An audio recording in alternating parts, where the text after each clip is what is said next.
This is a very strong report and a strong labor market. The Fed doesn't have to normalize policy as quick. There's no data there that says we are headed toward a cliff or we're going to have a sudden shift in growth. Some signs of softening, but so far very gradual signs of softening. This means March is off the table.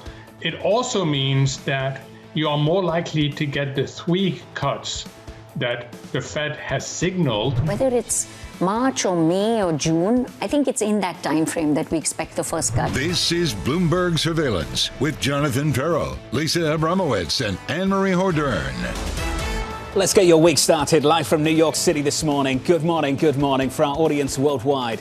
This is Bloomberg Surveillance alongside Lisa Abramowicz together with Annmarie Hordern. I'm Jonathan Ferro. Your equity market on the S&P 500 a touch softer. We're down 0.2% on the S&P 500. Starting Monday, still talking about Friday. Bramo, 353,000 reasons to talk about Friday. Chairman Powell's comments over the weekend, no different to his comments last Wednesday, but I think that data Friday turns the volume up on him just a little bit more. Especially because a lot of the commentary over the weekend were people resetting after that data, saying, including Peter Scheer, maybe I underestimated a reacceleration in the U.S. economy. We saw from a whole host of others, this is actually incredibly bullish. And the question now is, how much does the Fed have to walk back some of the rate cutting expectations? You're certainly seeing it in the markets with now just an 18% chance of March. So stocks had a great session on Friday, right? I just wonder how much that $200 billion market cap move of Meta just kind of flattered the stock market story a little bit. Is good news truly good news? No, that's all I'll say. I'll answer that question because 73% of the Russell 2000 was lower.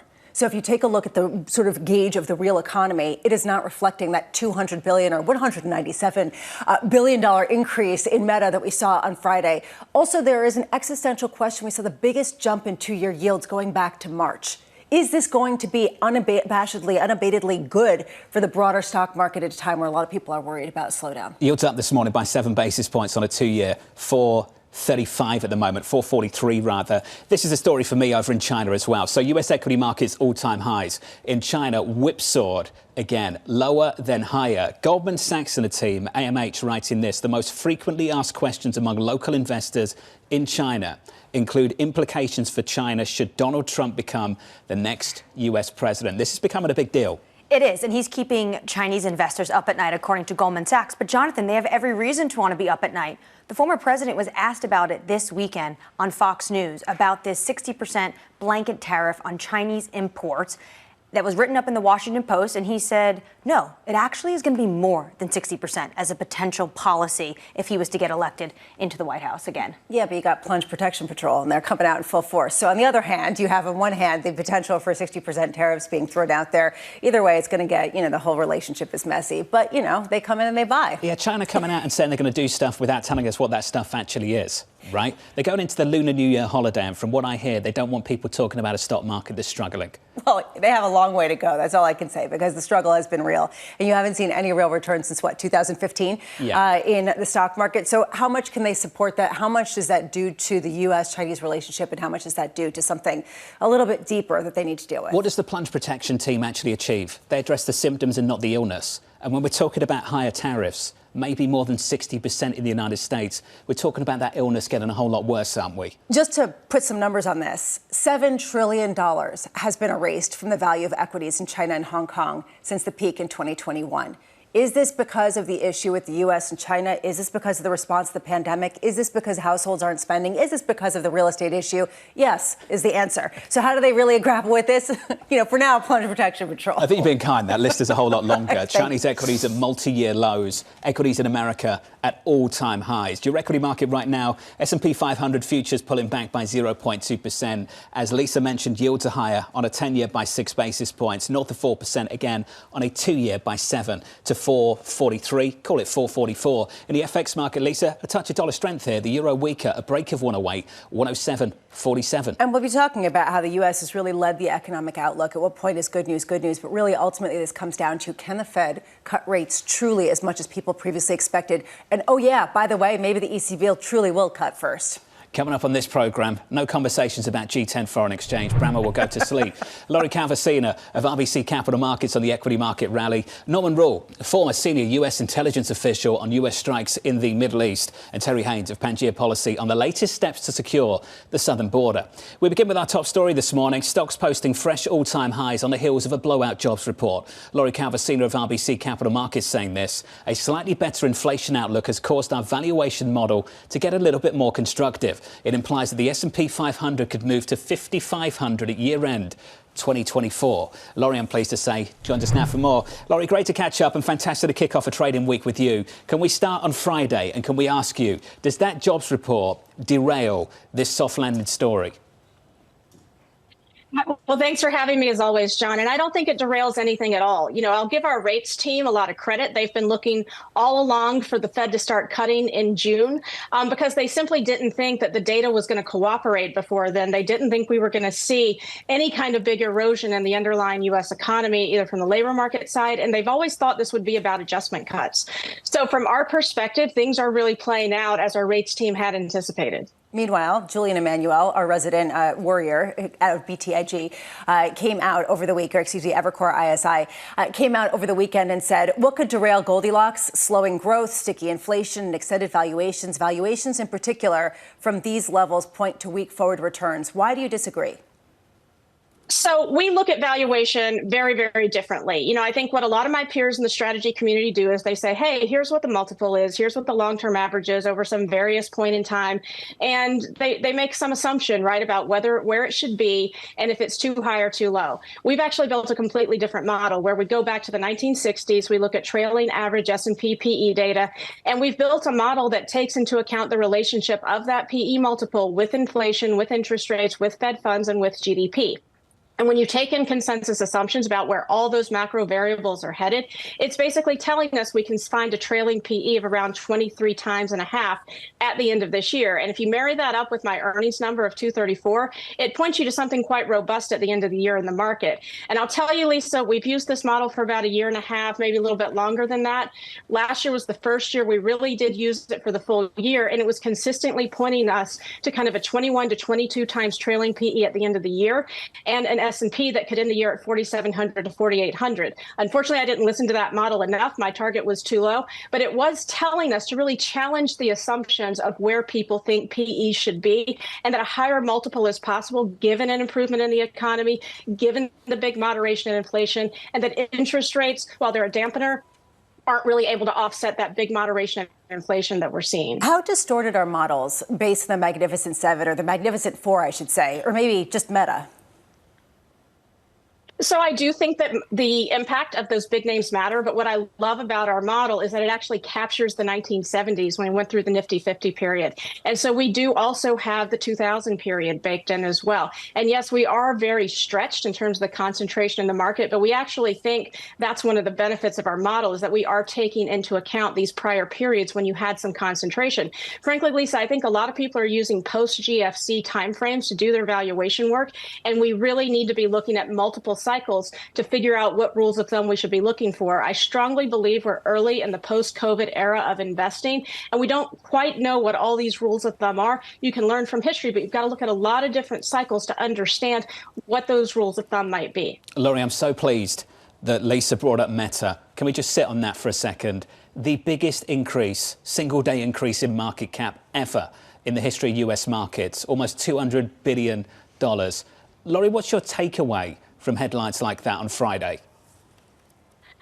So I think it's been an interesting reporting season. I can't talk about any name in particular, but one of the things that we've seen coming into this reporting season, and the data still endures, is that if you look at forward-looking growth expectations for the kind of top 7 names in the market, the earnings growth advantage of those top 7 relative to the rest of the market is expected to endure, but it is also expected to shrink. And I'm not quite sure what investors are going to be paying more attention to going forward, the dominance or the fact that the dominant are becoming somewhat less dominant. And we've seen things kind of get back and forth in terms of sentiment on the top 7 names over the last week as we've seen different companies report. So I think it's still TBD, but I do see a lot of data in my work suggesting that this market is ready to rotate and wants to rotate. I think what's really missing is that we need more excitement about the underlying economic environment to kind of boost the earnings growth expectation of the names outside of the top 7. Well, Friday should contribute to that, that's for sure. Laurie, you can't do single names, you can do sectors. What are the sector preferences now? So we're leaning into things like financials. We like energy. We like healthcare. We like utilities. We have said, though, that on the big growth sectors, we don't want to go underweight. We are neutral technology, comm services, consumer discretionary as well. I would tell you that communication services, where some of these big internet names are sitting, was making a much stronger valuation case for us on our model about, say, 3 months ago than it is today. So we're still neutral there, but the valuation work's just not flagging as positive as it was a few months ago. One of those stood out more than the others, energy. How can you get bullish on energy at a time where it seems like U.S. supply has completely overwhelmed any geopolitical risk and prices have dropped even with the hang-up of what's going on over in the Red Sea? So I would honestly tell you, Lisa, it's a close call. Our analysts are still highly bullish. We still like the valuation dynamics. And frankly, I look at it as a little bit of a hedge in my portfolio. So a lot of the areas that we're looking at are things like financials, right, which should benefit if we continue to see consumer confidence recover. Energy, obviously, is an area that doesn't do well when that happens. It's also an area, frankly, that doesn't do as well when interest rates are rising or when interest rates are falling, rather. So we really view it as kind of a hedge on the idea that inflation is moderating, interest rates are going to give us a little bit of relief. We think that any call in the market these days, frankly, has about a 60% conviction level. And we like having a couple of these areas that are a little bit counter consensus on the macro narrative in the back pocket of our portfolio. I think that final point resonated with us all. Laurie, thank you. Laurie Cavacina of RBC. Low conviction calls at their Bramo at the moment. Lisa went to energy. Let's just sit on crude for a moment. Brent crude down 0.5%. Down 0.6 on WTI. WTI 71.82, Brent crude 76.98. We had strikes on Friday.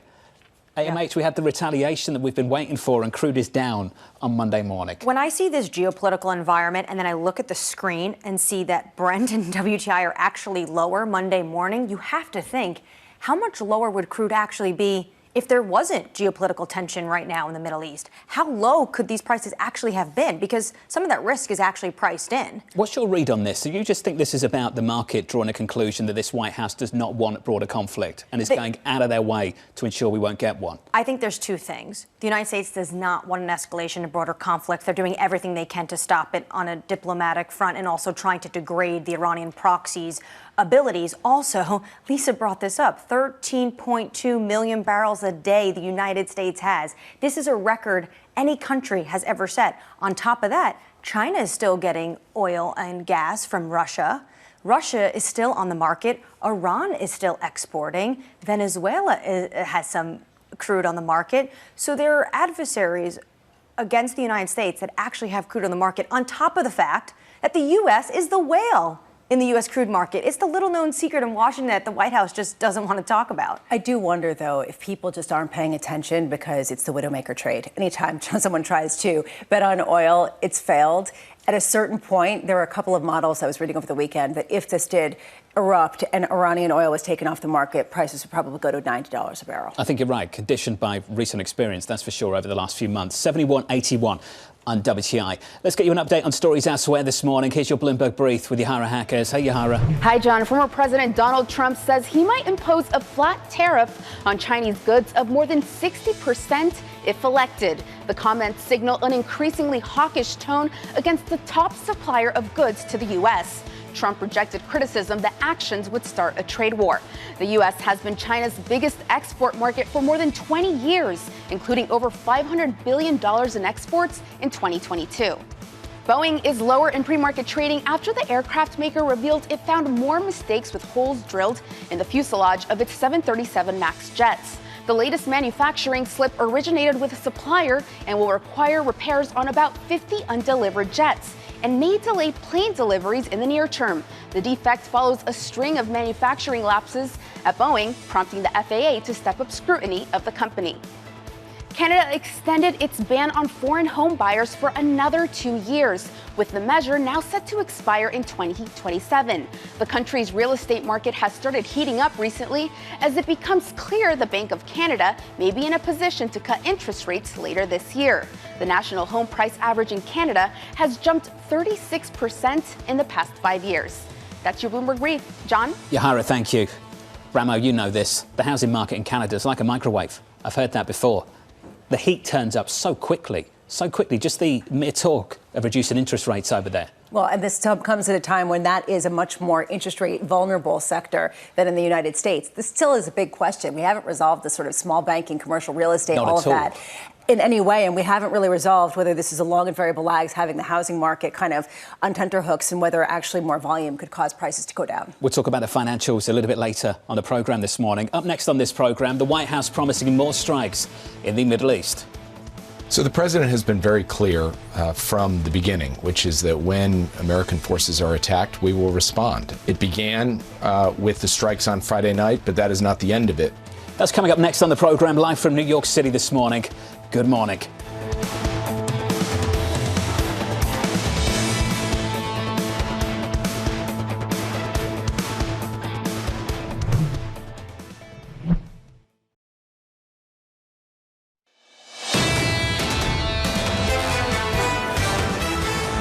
Live from New York City, equities lower this morning by 0.2% on the S&P 500. Kind of weird that yields are up on Chairman Powell. If you think yields are up on Chairman Powell, we're up 6 basis points on a 10-year, up more on a 2-year. Lisa, 4.08% on a 10-year. Nothing new in those comments over the weekend. But as we said at the top of the program, I guess maybe the jobs number Friday just turns the volume up on him a little bit more. My take was there was a school of thought that he made a mistake in the press conference and just kind of said, well, March is not on the table that much. It's not likely, And basically the fact that he thought it through and really put out there why March is not likely sort of codified and made it seem like it was not an accident. It was very deliberate that he said that at the press conference last week. Jobs on Friday screamed March is not likely, right? Correct. So we've cleared that up for now. Well, the data definitely seems to confirm, but we get a slew of Fed speak this week, so they can all confirm that as well. Looking forward to that. We'll go through the speakers a little bit later. Under surveillance this morning, the White House promising more strikes in the Middle East. So the president has been very clear from the beginning, which is that when American forces are attacked, we will respond. It began with the strikes on Friday night, but that is not the end of it. The president is determined to respond forcefully to attacks on our people. The president also is not looking for a wider war in the Middle East. It's the latest this morning. The White House promising it will take just enough action against Iran to send a forceful message while avoiding a wider war. Officials framing U.S. strikes over the weekend as a necessary and inevitable response to the killing of 3 U.S. soldiers in a drone strike in Jordan a week ago. Joining us now is Norman Rule, Senior Non-Resident Advisors for the Transnational Threats Project at CSIS and former U.S. Senior Intelligence Official. Norman, great to catch up with you, sir. Let's just start with the strikes that started on Friday evening. What have the latest strikes achieved that previous strikes didn't? Well, these strikes, and good morning, these strikes destroyed a series of command, control, and intelligence centers that were important to the militants targeting U.S. forces in the region. They destroyed a large amount of stockpiles of missiles, rockets, and killed a small number of mid-level and low-level militant officials. They demonstrated also the accuracy, sophistication, and skill of U.S. long-range air assets, which in itself is a message to Iran. Norman, over the weekend, we also heard from Jake Sullivan talking about almost 2 different strategies. He said this is not going to be the end of our response. There will be more steps. It's going to send a clear message, and it will be a sustained way. And in the same breath, he said, I would not describe it as some open-ended military campaign. What is the strategy? Well, the strategy appears to be we respond to the actions and the capacity of our adversaries. So in essence, what you're going to see is a heavy intelligence-driven program. For example, in Yemen, we're now striking missiles on the ground and drones on the ground as they prepare to take off. I would expect to see something similar in Syria and Western Iraq. Now, the proxies are going to hold back in the near term, other than symbolic attacks, because they don't really know what the U.S. is going to do. But as they ramp up their attacks, and as evidence appears to this, I think you'll see the U.S. respond to protect its forces. So in what bucket is this? Degrading, deterring, or defense when it comes to the U.S. response on Iranian proxies? It's primarily defense. It's aimed at degrading, but we should be clear. We are not touching equities, assets, or personnel that are significant to the senior-most leadership in Iran or in the proxy world. There are reports that a number of Afghan militants were killed in Syria. The Iranians created an Afghan militant unit, but the loss of these individuals is not going to shape Iran or proxy regional strategies. Again, they're going to wait and see where we go. We're going to wait and see where they go.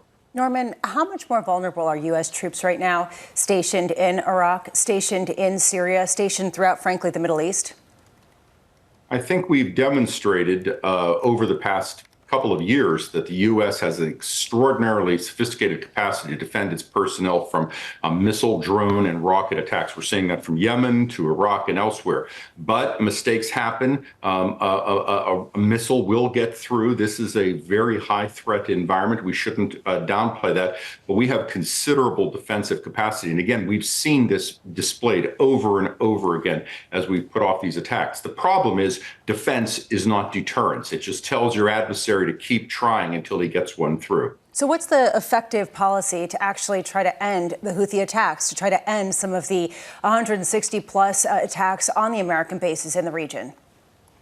Well, for the Houthis, we have to do two things. We have to destroy as much as possible their missile and drone capacity on the ground. That will prevent attacks to shipping. We also have to make sure they never develop a capacity to touch the underground sea cables that handle most of the internet traffic between Europe and Asia that go through the Bab el-Mandab. And I think our Navy will take care of those two tasks. In the north, our Air Force will be working to identify and degrade capacity as appears to be a threat. I don't see this moving to a U.S.-Iran confrontation, but as Iranian actors return to the area, it's not inconceivable that Iranians will be killed in the U.S. responses. Norman, many analysts on Wall Street have been surprised by how calm things have been in the commodity markets. Some of them are pointing to what happened back in 2019 when Houthi militants managed to take out a chunk of Saudi oil production. Where does Saudi Arabia fit in to this current tension? Well, first, we have a vast amount of the energy and commodity market being rerouted. It's not been halted anywhere. Saudi Arabia also has its east-west pipeline that crosses the peninsula that's able to deliver a fair amount of oil. And last, you have a rather robust trucking industry that's able to take commodities that are dropped off in the Emirates and ship them northwest up through Jordan to Aqaba and the Mediterranean. I think you're watching the importance of geography, and you're also watching why eventually relations with Israel are going to be so important for the kingdom and the region, because that geography provides you with an alternative land route to get around Red Sea interdictions. I don't see any significant changes in that dynamic. Again, if I had a big worry in the world, it's the internet being cut in the Red Sea, but steps are being done to protect that. But more important, I think we're going to see continued disruption and slowness with some of the commodity and energy shipments through the area. Norman, what kind of campaign response could we see this week specifically with Secretary Blinken actually in the region?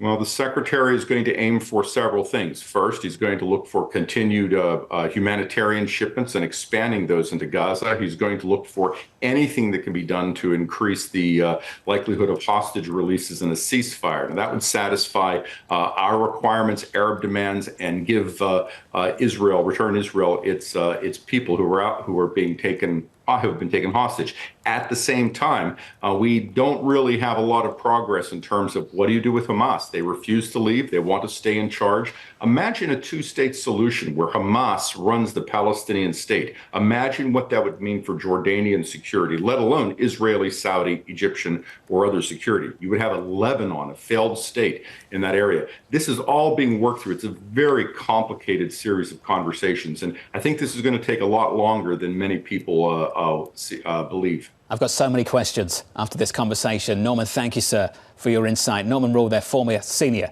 U.S. intelligence official. Lisa, I know where you want to go. I know where you want to go. Internet cables between Asia and Europe. Where did this come from? I mean, we haven't even been talking about this, but that the internet lines might be cut between Asia and Europe. It just shows all the things that we haven't even really thought about in this conflict and how crucial this one area is to trade and to just international relations. The calm around energy is truly impressive over the last, how many months is it now? 3? Yeah, but Three and a bit? but he said it's not going to really be an issue. So maybe this is what people are factoring in, or I don't know. Amazing. Crude lower again this morning. Coming up on this programme, Claire Lombardelli, OECD chief economist, on their outlook for global growth and a whole lot more. From New York City, this is Bloomberg.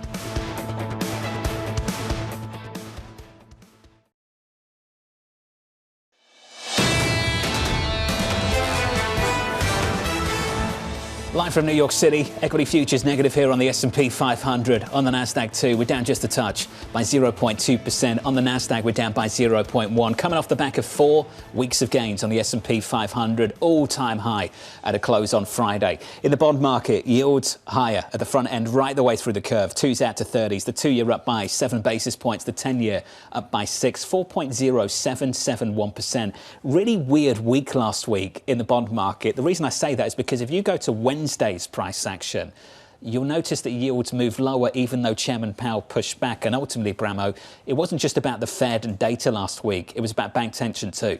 People were thinking that maybe you'd get some sort of resurgence in concerns about smaller banks, about commercial real estate, and that would cause some sort of shift or acceleration in the Fed's stance. You know, Jay Powell pushed back against that, though, over the weekend. This is sort of one of the less talked about aspects of his speech or his discussion on 60 Minutes. He basically said it's not a systemic issue. Maybe some smaller banks are going to fail. That's what we do. We oversee things. Move on.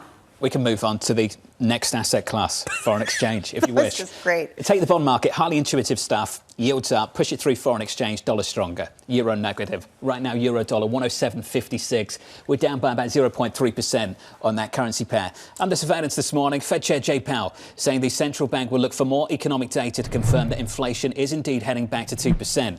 In an interview on 60 Minutes with CBS, Powell reiterating his stance that a March rate cut is unlikely, saying, quote, the danger of moving too soon is that the job's not quite done, and that the really good readings we've had for the last 6 months somehow turn out not to be a true indicator of where inflation's heading.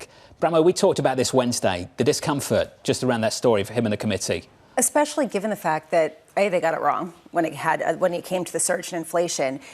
But B, the data has been almost too good, right? I mean, we heard this over the weekend. I saw what we saw Peter Scheer over at Academy Securities put it this way. This is the first time in months that I've felt the need to step back and see if I'm not giving the economy enough credit. I certainly wasn't betting on escalation and expansion. He's not alone. How do you factor in the fact that the Citi U.S. Economic Surprise Index is at the highest level going back to November? That's nuts, right? I mean, what are we looking at here? People are trying to get their head around this. I was going through all the Southside research yesterday. You mentioned Peter Scheer. Simply stunning jobs report. Mike Gape and Bank of America blowout report. Citi's Andrew Holdenhorst, so much for the soft landing. I thought of Max Kettner of HSBC, and I went back to his note in early January. The biggest risk is not from a sudden deterioration in earnings activity, but another repricing in rates. Got a repricing in rates last week. And it didn't seem to affect the overall index level because of Meta. And so now we have to wonder whether it can also be everything other than Meta. And that's really going to be the key question. You were right to look elsewhere in the equity market, away from mega cap tech. Look towards the small caps. Is good news truly going to be good news if it leads to that repricing that we saw? The answer was no. I mean, really, just you can't really argue with that. When 73% of the Russell 2000, 73% of those names were lower. Let's head down to Washington and get you up to speed on this story. Senators releasing a bipartisan deal to impose new immigration restrictions and unlock billions of dollars in Ukraine aid. With the bill set for a vote on Wednesday, it's likely to face bigger hurdles in the House, where many Republicans oppose it, with Speaker Mike Johnson calling it, quote, dead on arrival. AMH, that begs the question, is it truly dead on arrival? Well, I think it remains to be seen, because there are going to be Republicans who look at this and are saying, wow, we've been discussing immigration policy and provisions for decades, and finally there's an encompassing bill. And this bill has something in it for everything. It's $118 billion on the top line, $60 billion for Ukraine, $20 billion for the border. That's $6 billion more than Biden even asked for, and then $10 billion for Israel. But the issue is it's an election year. And it's not just the fact that you have policy issues that some Republicans don't want to vote on this for. They don't think it goes hard enough on the border. But you have the former president breathing down their neck not to give Joe Biden a win. This is what people hate about politics, Lisa. This right here. Is this dead on arrival because of substance policy, to your point, or dead on arrival because they want to preserve the issue for the former president to run on this campaign season? How do you parse the two, right? I mean, it's dead on arrival because, yes. I mean, basically, you've got people who are disagreeing. You've got civil war within the GOP. You've got civil war within the Democrats who think that it's too hard. Honestly, you look at this and you think, what is the path to getting it done? Mike Johnson, who, by the way, people are questioning whether he can really remain in that position as House Speaker at a time where he's trying to wrangle cats. Yeah, he is wrangling cats when it comes to the House GOP caucus. Also, we have to remember they're putting their own bill on the floor this week for a clean Israel deal. So there's going to be a lot of, twist and tangling that's going on in Congress. At least to keep it together. Let's get to Caterpillar earnings. Fourth quarter adjusted EPS just out from Caterpillar. We'll run through the top line, bottom line for you. EPS 523, the estimate 473. So there's an upside surprise for you. Revenue coming in basically in line, 17.1 billion US, Lisa. The estimate 17.2. Again, though, this goes to the question of what's going to go to what? The service sector, is it going to come down to manufacturing or manufacturing going up to services? Caterpillar, the bellwether on farm equipment, on construction, showing better than expected earnings per share going forward, really highlights just how much you're seeing a resurgence in some of the laggard industries. Stock is up by almost 1% in the pre-market. We'll try and come back to that in the next hour or so. I want to finish on this story. Let's get straight to it. New Jersey, yes, New Jersey, winning the rights to host the FIFA World Cup final in 2026. MetLife Stadium beating bids from Dallas and Los Angeles for the showpiece match. 103 matches will precede the MetLife Stadium final, with the tournament set to be the first to feature 48 teams. Dallas and Atlanta will host semi-finals, while matches will also take place in Mexico and Canada. We are all excited for this around the table. There was some controversy yesterday about it being referred to as New York. It's the New York, greater New York area. New York City, greater area, yeah. something like that. If you're trying to attract an international audience, no offense to anyone from New Jersey, but here we go. Are you going to say, do you want to go visit New Jersey for the FIFA World Cup final or New York City? And you're going to say New York City. It's Sunday, July 19th, so I'm requesting July 20th off. Yeah, and you have like $20,000 to pay for it. I mean, seriously, how much are these tickets going to Well, let's try and work it out. So the Super Bowl, how many people watch that on TV? A little bit more than 100 million? 110, 120, something like that. 1.5 billion for the World Cup final, according to FIFA for 2022. So I imagine these tickets. New York City to watch sport is expensive. We all know that. I cannot imagine how much it's going to cost to watch the World Cup final. There was a member of the household who asked for a graduation present. Oh, right, and yeah. I just soundly rejected that. Just want to throw that out there. Technically, just to be kind to New Jersey, East Rutherford is considered a suburb of New York City, right? Yeah, it's the greater New York area. So it kind of counts as New York. Plus, I will say this, I think FIFA can't refer to it as the MetLife Stadium. So I think it has to be the New York, New Jersey Stadium. Governor Murphy will be happy because, remember, he was the ambassador to Germany all those years ago. And if I remember rightly, I think he's a Borussia Dortmund fan. I think he's a genuine football fan. I love how you know all like politicians' sporting fan. teams He told me once, and I'm trying to remember which team it was. So if that's not right, Governor, please correct me and we'll correct that on air for you a little bit later. Let's get to this. The OECD projecting global growth to ease this year to 2.9%, down from 3.1% last year, writing this. Recent indicators point to some moderation of growth, with the effects of tighter financial conditions continuing to appear in credit and housing markets and global trade remaining subdued. I'm pleased to say that alongside us is Claire Lombardelli, Chief Economist at the OECD. Claire, let's get straight to the growth outlook, and thanks for being with us. What's holding us back? Which region is it? Is it Asia, with China at the epicenter of that? Is it Europe? What is it right now for you? So we're seeing a mixed picture around the world. You're right that the European economies are bit weaker because of the tightening monetary conditions that we're seeing, in particular weighing on activity. And also, as you say, China, we project growth of just under 5%. I mean, obviously, that's relatively high compared to some advanced economy countries, but it's less than some people hoped for China in terms of its rebound from COVID, and it's less than we've seen from China in the past. In contrast, we've got a stronger picture in the US. The US data has been looking better, and some of the other emerging markets are also showing some strong growth. Claire, how much is the Red Sea issues and some of the conflict in the Middle East, the potential for oil prices to rise, although we haven't seen it, we've been talking about it all morning, how much is that weighing on the global outlook? Do you think that markets are underpricing just how significant that could be? Well, we're not seeing it having a big impact on the global outlook at the moment. We have seen a rise in shipping costs, as you say, but actually we're not seeing that it feeding into energy prices. And unless those shipping costs are maintained at a high level for a long period of time, we don't expect it to have a big impact on inflation. So for our central scenarios, we don't anticipate a large impact from that, but it's certainly a risk and one to keep an eye on. And it will hurt Europe more than it would hurt the United States. And in that respect, how much are you seeing this divergence between Europe's stagflation and U.S. exceptionalism?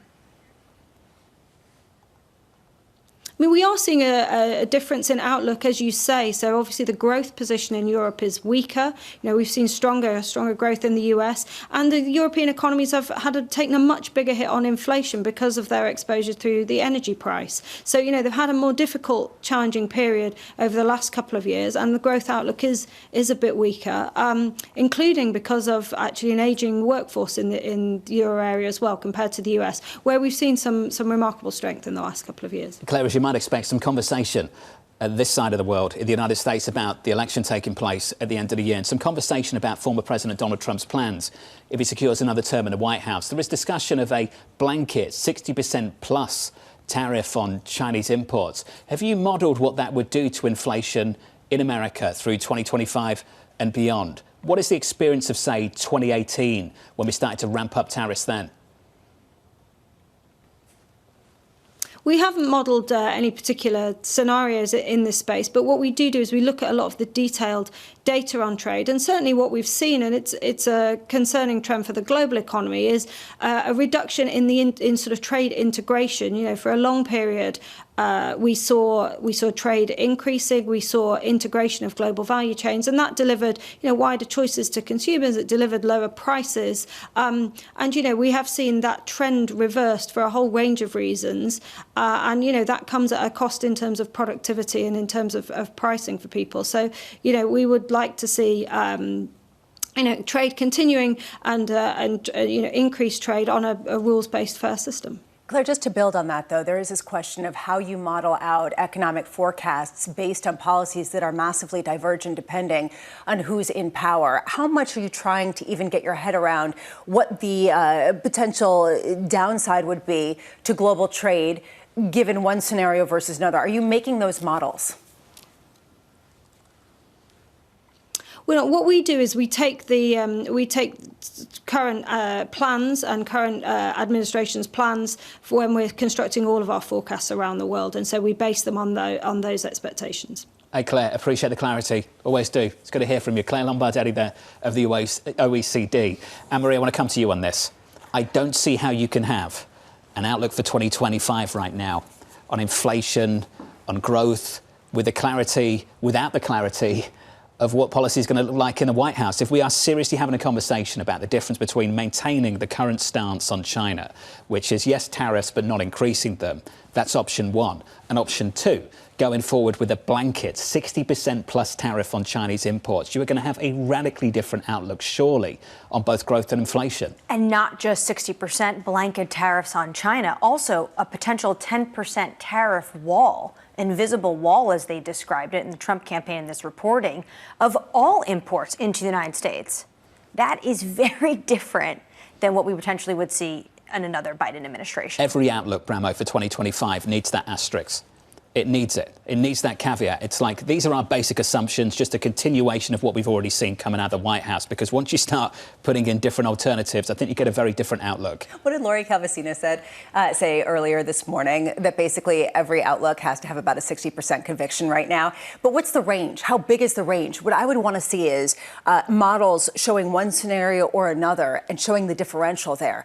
Are people even starting to draw those up? Also, how much are the tariffs actually, if Trump were to become president again, actually be put in place? Or are they just being used now as leverage? So when he goes to the table, as he likes to say, he likes to have leverage, and we've seen him use tariffs as leverage in the past. I do think this is whipping around Chinese equity markets.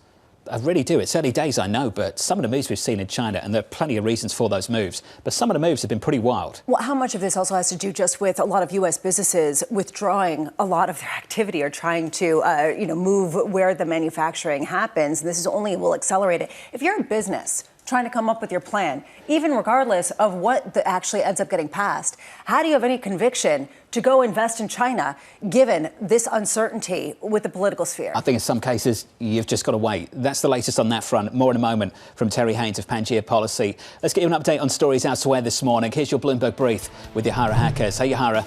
Hi, John. Russian President Vladimir Putin is expected to visit Turkey next week. It would be his first trip to a NATO member country since he ordered the invasion of Ukraine 2 years ago. Meetings with Turkish President Tayyip Erdogan are expected to focus on energy cooperation and security in Syria. The war in Ukraine will likely also be on the agenda. Putin's trips abroad have been limited due to the risk of possible arrest on a warrant for alleged war crimes from the International Criminal Court. Harvard added 2 top business executives to its governing board. KKR co-CEO Joseph Bay and former Merck CEO Kenneth Frazier were elected Sunday as the university continues to face intense criticism from alumni, lawmakers, and faculty. Harvard's interim president, Alan Garber, said, quote, "They share a commitment to academic freedom, inclusion, and the pursuit of excellence in Harvard's mission of teaching and research."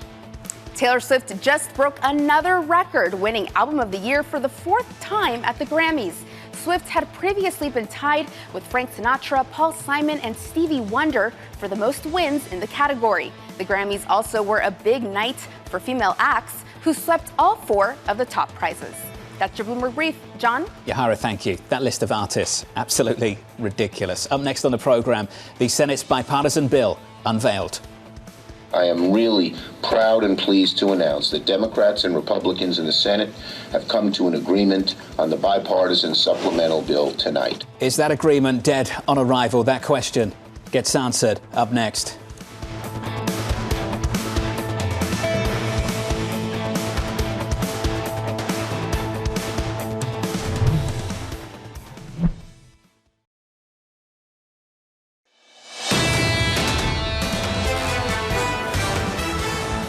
Equities this morning slightly softer, lower, negative, down 0.2% on the S&P 500. Bond yields higher on a 10-year, up 6 basis points, almost 4.1% on a 2-year, 443.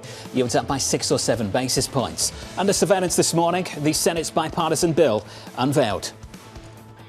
I am really proud and pleased to announce that Democrats and Republicans in the Senate have come to an agreement on the bipartisan supplemental bill tonight. Ukraine would be run over by Putin if we don't get aid in this bill.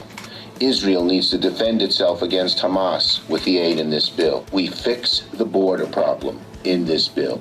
Do we? That's the question. Here's the latest. After months of closed-door negotiations, the Senate unveiling a $118 billion bipartisan deal to secure the U.S.-Mexico border and release aid to Ukraine and Israel. The bill touted by President Biden and senators on both sides of the aisle, facing major opposition from Republicans in the House, where Annmarie is headed this week. That's right. House Speaker Mike Johnson says it is dead on arrival. He took to Twitter last night and says this bill's even worse than we expected and won't come close to ending the border catastrophe the president has created.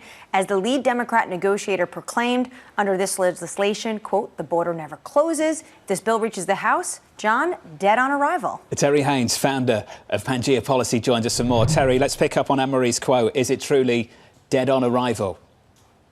Oh, no, not at all. Not even a little bit. Not even mostly dead. My favorite movie, The Princess Bride, would say. You have to understand what the House is talking about. What they're saying is it's dead on arrival because they prefer their own bill, the famous H.R. 2, which passed the House last year. And so what will end up happening is if the Senate can pass its own bill, and I'll give it, I don't want to go against Lori Calvasina or Lisa here this morning, so I'll give it 60% that they do that. And they do that, and then they end up conferencing, and the House can make its case that what it wants is better than what the Senate already has. The momentum here is much towards political and substantive, is much towards a strong bill. Certainly Biden wants that. Certainly Republicans want it. And as Anne-Marie pointed out earlier, this is their big chance. So I think it's likelier than not that all this ends up happening. But, Terry, do you think House Republicans will capitulate to the former president who doesn't want to see a deal in this election year? I think Trump is far less important than in this sense than most people give credit for. I always look at motivations, and as I've just said, I think the motivations here are for Biden and for Republicans alike are very strong. But the fundamental motivation of a Republican member of Congress or any member of Congress is to get reelected. Secondly, they're most interested in maintaining or flipping to a majority.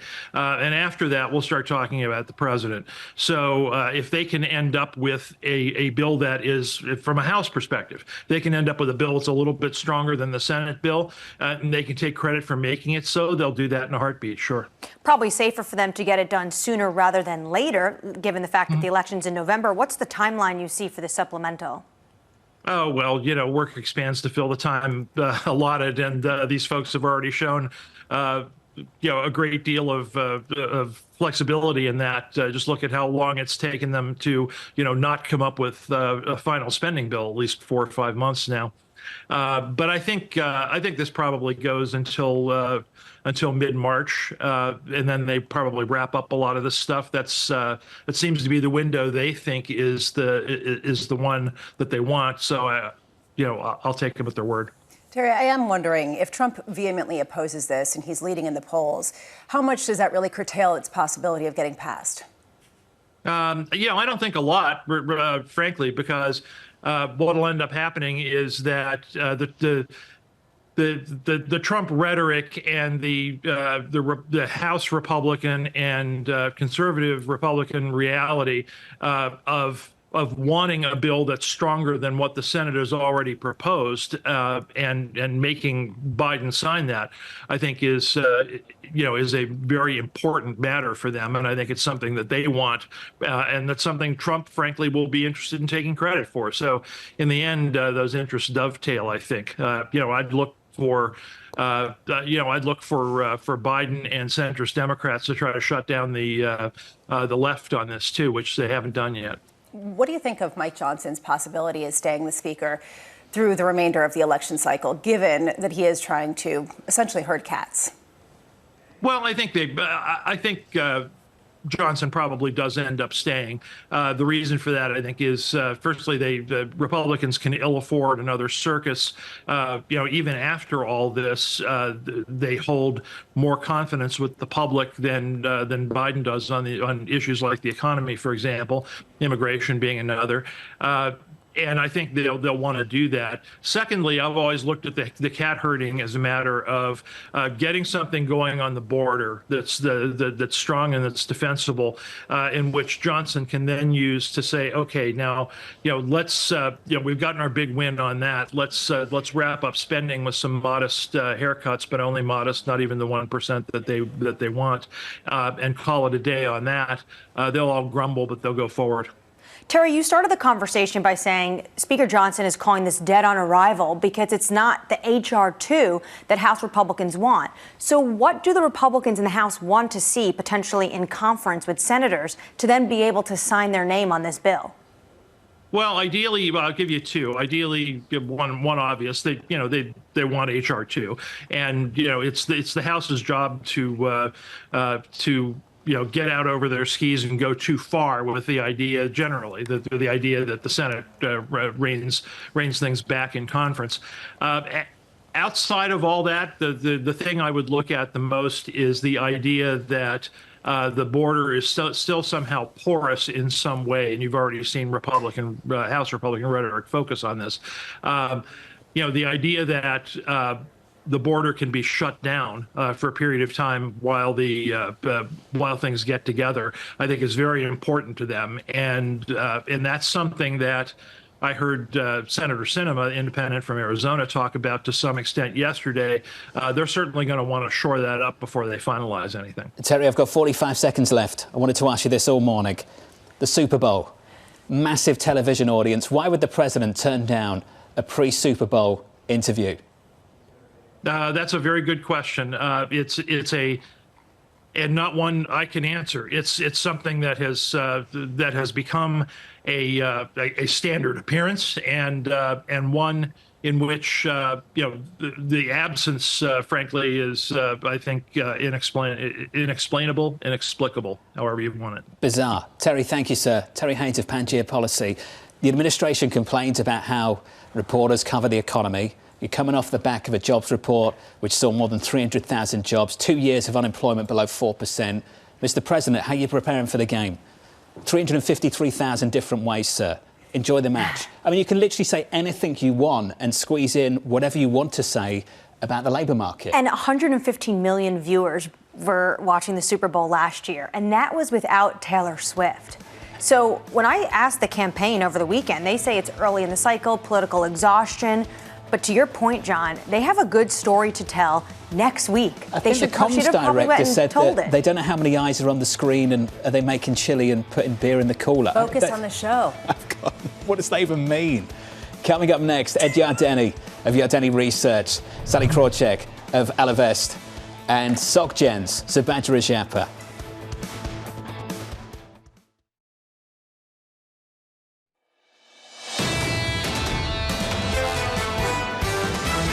The Mag 7 has been the one driving S&P earnings, and they're going to continue to do that this year. Looking at Meta, looking at the Magnificent Seven, they're in a different stratosphere. When we look at the Magnificent Seven, it's a story of relative winners and losers. There's going to be winners and losers. Make sure you know what you're buying. That's been our view all along, which means quality stocks will continue to do better. This is Bloomberg Surveillance with Jonathan Ferro, Lisa Abramowicz, and Annmarie Hordern. Once again, kicking off the trading week at all-time highs on the S&P 500. Live from New York City this morning. Good morning for our audience worldwide. Alongside Lisa Abramowicz, together with Annmarie Hordern, I'm Jonathan Ferro. This is Bloomberg Surveillance. Your equity market pulling back by 0.2% on the S&P 500. In many ways, this week is a hangover of last week. We need to talk about the Federal Reserve and that blowout jobs report. I think we have to begin, though, with that record surge in market cap from Meta. Lisa, almost $200 billion. Just amazing. When you see a $1 trillion company surge by 20% in one day, it raises this question. Is this strength or is this fragility for a market that is hinged more and more on a small cadre of big tech names? And did that flatter the post-jobs market reaction? If you strip out Meta, strip out Amazon, was good news truly good news? How interest rate sensitive really is this market? Meta is in a league of its own and its own stratosphere, as we heard just there. But there is a question here. Is there a lot of rate sensitivity under the hood when you've got the Russell 2000 really struggling? 73 components, 73 members, really not hanging in there. 73% really showing losses as a result of some of the interest rate increases. I'm sure you thought about this over the weekend. The prospect of derailing the soft landing narrative. Sees Andrew Holmhorst, what soft landing after Friday's data? How close are we to things changing? Just a drip feed of further decent information, because that wasn't a one-off in terms of an upside surprise. We've had plenty of them over the last few weeks. I think that the theme for me is 60% conviction, because I saw notes saying that this gave people more conviction of the soft landing and the strength in the U.S. economy. And then you had other people coming out and saying it actually makes things look worse and more fragile and the potential for a hard landing. Stuart Kaiser, good news is good news. He was saying, pop quiz. What do you think it's going to be? Better or worse to buy stocks? Better. You get all sorts of views. Well, let's talk about low conviction. Low conviction down in Washington, D.C. How much conviction do you have that the text of that bill becomes reality later this week? Well, Terry Haynes is putting it at 60%, so let's just go with his conviction at the moment, Jonathan. But this bill that the Senate has finally released the text of, that we've been hearing about for months, trying to see what was in it, $118 billion on the top line, something for everyone in this. $60 billion aid for Ukraine, $20 billion for the border, $10 billion for Israel. Now, Terry Haynes says it's dead on arrival for Speaker Johnson because it's not H.R. 2. But if they're going to go to conference and hammer it out, potentially there's something that can get changed in it that gets a little bit more warmer for those House Republicans. We talked about it in the previous hour, so let's go back into it. Is this one potentially dead on arrival because it doesn't go far enough, or because the former president wants to run on this issue in the election? Substance versus politics. The issue with the politics, that the closer we get to November, Trump will be breathing down these House Republicans next to not do it. NBC poll this weekend, Biden's deficit versus Trump on handling immigration and the border, greater than 30 points. This is a huge election issue. Next hour, Henrietta Trays of Veda Partners. Look out for that conversation later on Bloomberg Surveillance. Here's the price action for you on the S&P 500. Equity futures negative here by 0.2%, pulling back just a little bit. A lift in the bond market in terms of yield. Treasuries lower, yields up. Lisa, surprising for some, given that we didn't really get new information from Chairman Powell over the weekend, and yet here we are, yields higher by 7 basis points on a 2-year, up on a 10-year by 6 or 7 basis points again. It showed that Powell, though, had perhaps a wait-and-see approach even before the blowout jobs numbers. So if he was not talking about a March rate cut before that, certainly after that, the chances were almost de minimis. And then you have a question of, OK, well, then what would his response be to concerns that maybe they're getting it a little bit wrong with longer-term inflation? That data really reinforced the message from last Wednesday and again over the weekend. The euro negative here by 0.3%. Dollar stronger on that currency pair, 107.52. Coming up this hour, Ed Yardeni of Yardeni Research on the earnings-powered equity rally, Subhadra Japa of SocGen on the Fed's path forward, and CFRA's Alexander Yoakum on fears of another regional banking crisis following last year's stress last spring. Here we go again, maybe. We begin with our top story, a blowout jobs report and Meta's surge, sending equities to fresh record highs. Ed Yardeni, president of Yardeni Research, thinks stocks have more room to run. He writes this: our earnings projections results in our S&P 500 price index targets of 5,400 by year-end 24, 6,000 by year-end 25. Just 8 stocks account for more than 1/4 of the S&P 500's capitalisation. Our forecasts assume that the mega cap 8 will continue to inflate the index's earnings, revenues, profit margin and valuation. Ed Yardeni joins us now. Ed, let's get straight into it, buddy, and it's great to catch up. The contribution of those handful of stocks, what has the contribution been so far, Ed, to earnings over the last quarter, the last year? Well, the mega cap 8, as I like to focus on, accounted for something like 27% currently of the market cap of the S&P 500, 18% of the forward revenues, earnings, I should say, of the S&P 500, and something in the neighborhood of around 10% of revenues. So they're big. Ed, the numbers are absolutely huge. Is there any reason to believe this rally broadens out anytime soon? I think there's lots of reasons to believe that. The economy is doing quite well. I think the Fed has clearly signaled they're done raising interest rates, and they at some point may be lowering interest rates. And so and of course they're extremely cheap. The S&P 400 and 600 are something like 14, 15 on a forward PE basis. The S&P 500 is 17 and the mega cap 8 are close to 30. Lori Cavacino is saying that she's got about 60% conviction with all of her calls, increasing her forecast to 5,500 for year end on the S&P 500. Do you have more conviction with your calls, and do you have a higher target? Well, I have more conviction because the market's moving faster in that direction. I've been thinking 5,400 by year end, but we may get there sooner. Same thing happened to me last year. I was thinking 4,600 by year end, and we got there by July of last year. So this market is extremely powerful to the upside, obviously. Have you upgraded your forecast yet? Are you thinking about it? I don't think I have to at this point. I think I've been an outlier with 5,400 for this year, and I think I'm still an outlier. I don't know that too many people are talking about next year. But I've certainly signaled that I'm remain bullish through next year by talking about 6,000 by the end of next year. Do you know how this works? The economy. Some people just naturally gravitate towards pessimism. I'm not naming anybody this morning, Right. Ed. Never. But after the jobs report of Friday, people are asking this question, and I'd like your response to it. Why don't you believe that numbers like Friday derails the hopes and dreams of a soft landing? I think the pessimists have really been missing one important variable, and that's productivity. The productivity numbers during the last 3 quarters of last year were extraordinarily strong.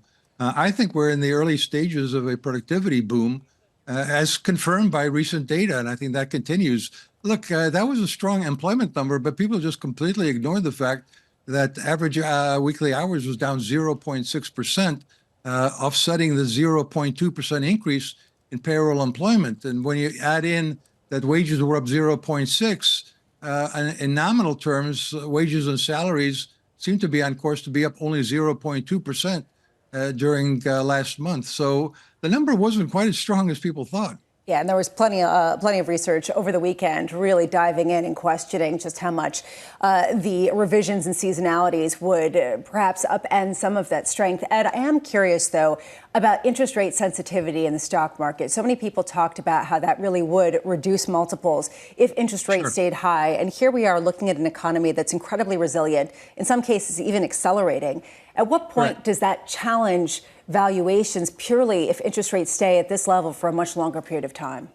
Well, I've been looking at the history of valuation multiples, and there is a widespread perception that they should be inversely related to interest rates and inflation. When inflation and interest rates go up, valuation multiples should go down. But I think what it really turns out to be is that when interest rates go up, it increases the chances of a recession, and then recessions do from time to time actually happen. And that's when the valuation multiples really get crushed. So it's not just rising interest rates, it's rising interest rates causing a recession. That isn't happening this time, and quite the opposite. It seems that the economy is remarkably resilient. Look, clearly the Fed has tightened monetary policy dramatically over the past 2 years, 525 basis points in the Fed funds rate. But I think they've also normalized. Interest rates are back to where they should be, and the economy can handle it, and that's great for earnings. Is this early cycle still, Ed, in your view? Well, it's early cycle, but it's moving pretty quick.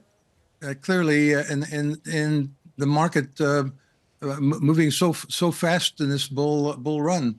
Neil Dutter agrees with you, and I'm sure you've seen his research over at Renmark. This is what he wrote: "I see weak growth in total hours worked, but continued solid growth in the economy. This implies strong growth in labour productivity, which in turn means unit labour costs are under control. That's a good backdrop for corporate earnings." Are you making a productivity call here, Ed? Is that ultimately the essence of it? Oh, that's been my call since the beginning of the decade. I've been talking about the roaring 2020s as a possible scenario for this decade. Obviously, there's alternatives like a repeat of the 1970s, even a repeat of the 1990s. But I give a 60% probability to this being the roaring 2020s, with productivity making a big comeback. Right now, it increased 2.7% year over year last year, which is very good. I mean, the average increase in productivity per year is 2%, and I think we're going to remain above that through the end of the decade. And as you said, unit labor costs have come down. They're down right around 2%, which is highly correlated with the CPI. So things are going really well for the economy. Going really well for you as well, sir. Appreciate the update, as always. Thank you. Ed Yardeni of Yardeni Research. Bramo, S&P 500 price target 5,400 year-end, 6,000 year-end 25. He also is talking about the Magnificent Eight, or the Mega Cap 8. And what I'm curious about is if his prognostication comes to pass, that it will continue to account for about 25 to 30% of the overall weighting of the index.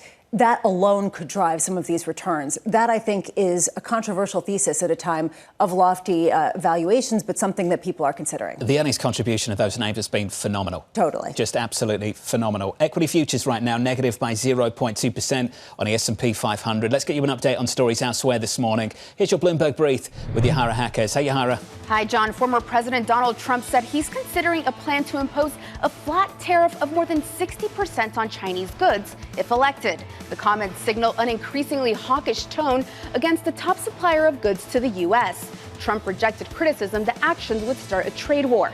The U.S. has been China's biggest export market for more than 20 years, including over $500 billion in exports in 2022. McDonald's fourth quarter sales missed investor expectations as growth decelerated, hurt in part by the war in the Middle East. Same-store sales rose 3.4% in the period. That's the slowest rate since 2020. Revenue was also shy of estimates. McDonald's became a target for boycotts after the war broke out over its perceived stance on the conflict, as well as its status as one of the most recognized American brands. Fans in Hong Kong expressed disappointment after superstar Lionel Messi was left on the bench for the entirety of Inter Miami's 4-1 friendly win over a Hong Kong team. Tickets for the match sold out within an hour, with the Argentine World Cup winner the star attraction. Messi has a hamstring strain, so he didn't play, leaving fans upset.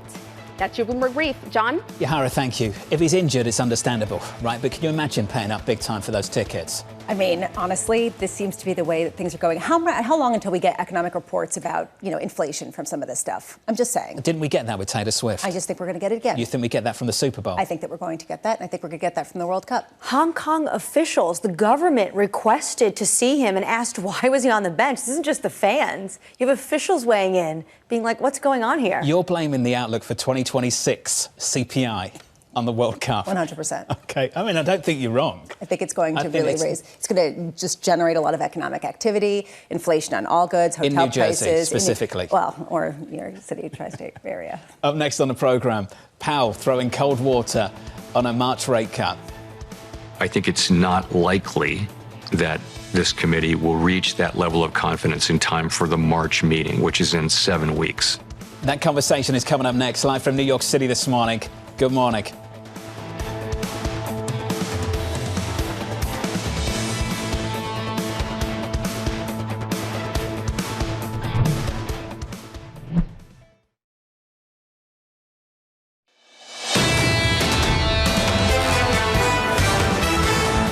Live from New York City, equity futures on the S&P 500, just a little bit softer on the S&P.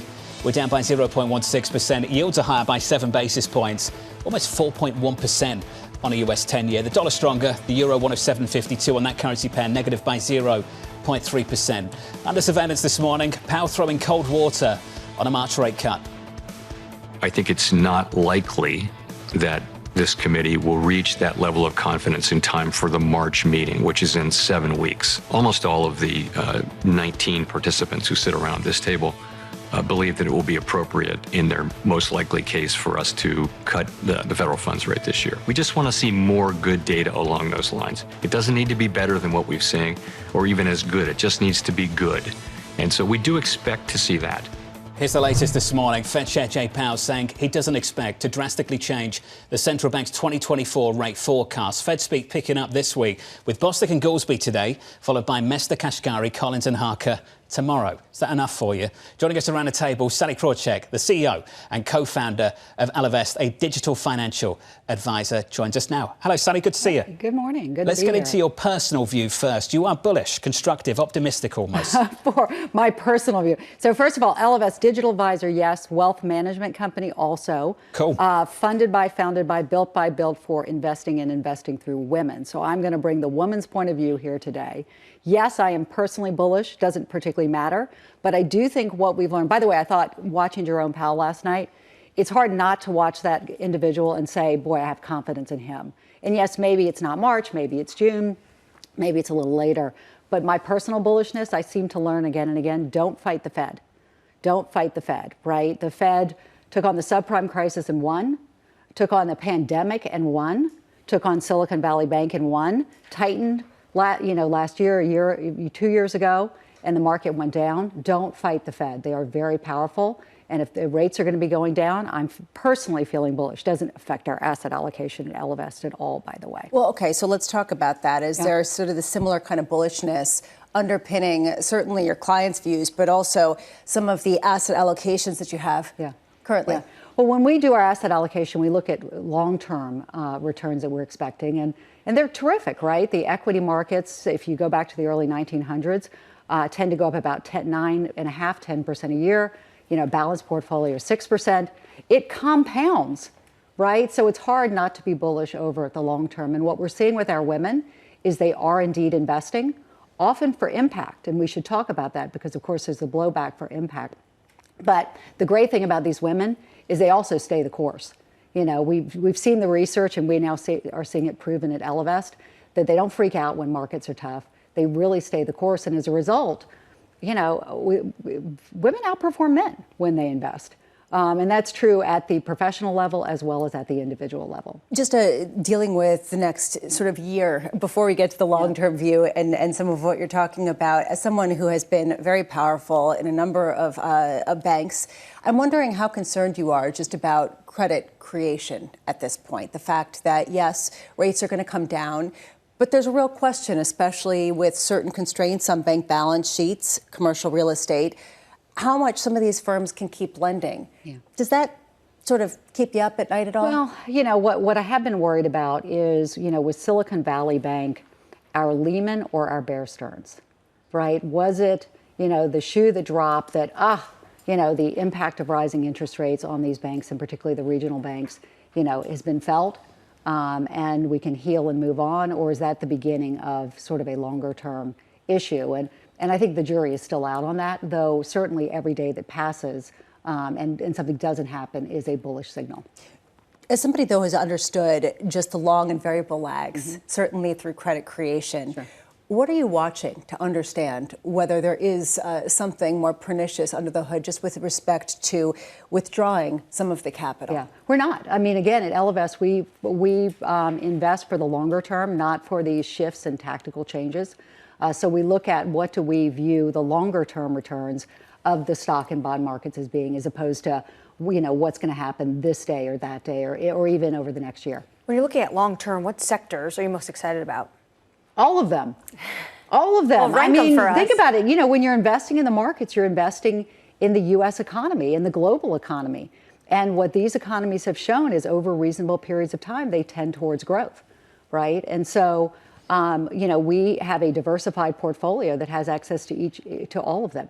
Again, what we're seeing that may be different from a more typical investing firm is our women tend to be looking for impact. They tend to understand that we are all impact investors, that every dollar we invest or every dollar we spend, and by the way, women are responsible for 80 to 85% of consumer spending. So if we're going to talk about are we going into a recession, it's going to be the women who put us into a recession who keep us out.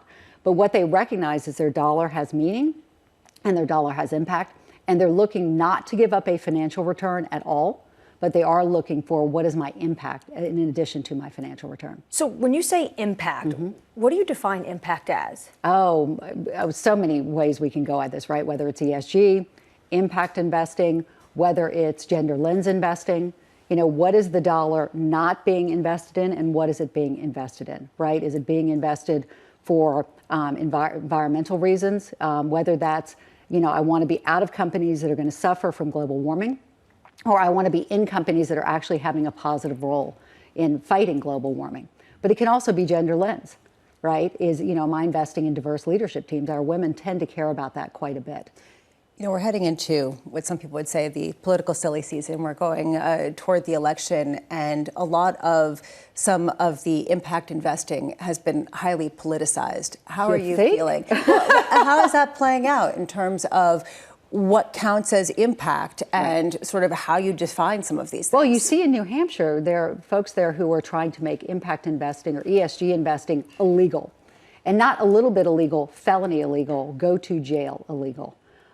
Which, hello, I'm not supposed to, as an investor, take governance into account when I'm making an investment. I'm not supposed to take diversity of the leadership team into account. By the way, when the research has shown that diversity in the leadership team can drive superior performance, that there are very few things that you can say, oh, this correlates to a great leadership team for a company, but diversity is one of them. And I'm not supposed to take that into account. So we are indeed heading into sort of a funky moment. But let me tell you, as money goes more and more to women, because we should talk about the great wealth transfer, which is beginning to happen, and women want to invest more for impact, that can be a fundamental shift and a fundamental change. Have you felt more dissent within the ranks, sort of along political lines? No, we have not. We hear it from others. Oh my gosh, over here at XYZ investing company, we're getting some backlash against ESG. For us, where, the majority of our clients are women, we are not hearing backlash. We're hearing, I don't want to give up a financial return, but I also don't want to give up an impact return. Sally, it's great to have you with us. Going to stick with us and pleased to say thank you. Sally Krawcheck of Ellevest sticking with us. If you are just joining us, your equity market looks like this on the S&P 500, negative by 0.1%. Treasury yields are a little bit higher through the curve, the 2-year out to the 30-year. The 10-year right now is higher by 6 or 7 basis points, 4.08%. Chairman Powell on message, Lisa, a repeat of the message from Wednesday. That message taking on extra power after the Payrolls Friday story. Especially because some people had sort of dismissed it as an off-the-cuff, response to a reporter saying, yeah, March doesn't seem likely, rather than something that was in the statement. Something else that he said, it was a pretty wide-ranging conversation, including the deficit. And he was saying it was not sustainable, and he was talking about that. I thought he was very sort of political without being political. Did he comment on European politics in the same way that the ECB president commented on US politics, no? Extensive discussion of Olaf Scholz. No, he didn't do that. I sensed he might not go there. Coming up in just a moment, the brilliant Subhadra Rajappa, the head of US rate strategy at SocGen, on the Fed's rate cut path from here. It feels like we got a dose of ice-cold water from Chairman Powell on the March rate cut calls. And based on what we've heard, Lisa, so far from Bank of America, was it Goldman too, and Barclays, all three who are looking for March rate cuts, has to push back those calls deeper into the year. Right now, if you just look at where markets are pricing at, an 18% chance of a March rate cut, which I guess is only 18% chance just in case something happens in terms of really negative data. Actually, now it's 17%. It's going down as we speak from more than 50% last week. People are waking up. Yeah, maybe that's the case. On Friday, we were talking about what would it take to bring back in the rate cut call for March. I wonder now, what would it take to get the rate hike calls going again? I imagine a few more prints like the one we got on Friday. More still to come from New York City this morning. Good morning to you all. Equity futures just a little bit softer. This is Bloomberg.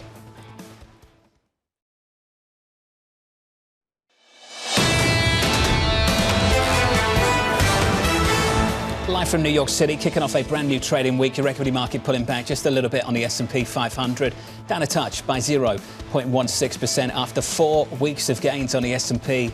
And Lisa, after closing at all-time highs on Friday. With pretty narrow leadership, with one name, Meta, which accounted for a significant portion of the overall gain. And that's all I can say is that at a certain point, we have to look at the broadening out, or do we? Or can this sort of be sustainable for the longer term? This goes back to what you and I have talked about all morning. Did that distort the story around good news being good news for the equity market? You strip it all out and look at the Russell, the small caps, not so good. 73% down on the day. So it doesn't seem like it's necessarily, lifting tides, lift all boats, considering the fact that these smaller boats are not being lifted.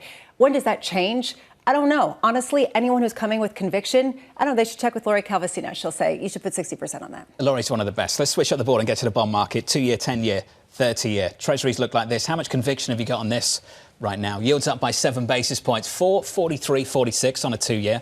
10-year north of 4% again, up 6 or 7 basis points, 4.0886% on a 10-year. If you push this through foreign exchange, you do have a move in the FX market. The dollar's stronger. The euro's weaker here. The euro, 107.57. Lisa, that's a break of 108 in the last couple of sessions. I mean, what we're talking about here is divergence, ongoing divergence with the U.S. economy being stronger and the European region being weaker. But now there's a real question of whether the ECB will have to cut rates before the Fed. We were discounting that before.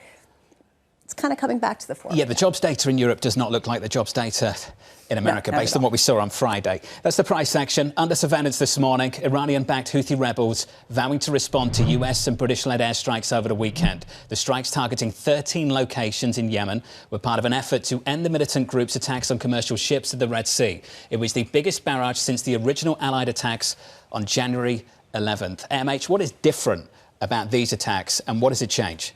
Well, there's more of them. And as we spoke to Norman Rule about, it's the fact that they're trying to degrade Iranian proxies' ability. But I was struck by Jake Sullivan's tone over the weekend. In one way, he said there's going to be this sustained response. But at the same time, it's not going to be an open-ended military campaign. So the White House is really trying to walk this line of responding, although Norm Rule said it was more of a defense, but they want to respond, but they don't want the conflict to spread. The surprise for all of us around the table is waking up again on a Monday morning after strikes over the weekend, looking at crude and seeing it down. WTI and Brent this morning. Again, I continue to wonder where oil prices would be if there was no hostilities right now in the Middle East. How low would oil prices actually be? Because some investors are obviously pricing in risk, given how important the Gulf of Aden and the Red Sea is. Elisa, it's kind of amazing. 72 on WTI. Brent crude, 77. This has been going on now for more than 3 months. Okay, not to quote you, but to quote you, does price sort of determine narrative? And that's what I keep wondering, because how many stories have we been reading about how actually OPEC Plus is supplying more oil than previously thought? Demand isn't quite as great. The U.S. is pumping more. It's just the supply-driven story. All of a sudden, we get a little more conflict. All of a sudden, it's going to be a real issue. So I do wonder how much it's just people not betting on something that hasn't played out every time there's geopolitical risk. Also, Saudi Arabia has a capacity for 12 million barrels a day. They're at 9. So if something were to happen, the market knows they're ready to turn on the taps, and they actually can. They're not like some countries that it takes a while to ramp up.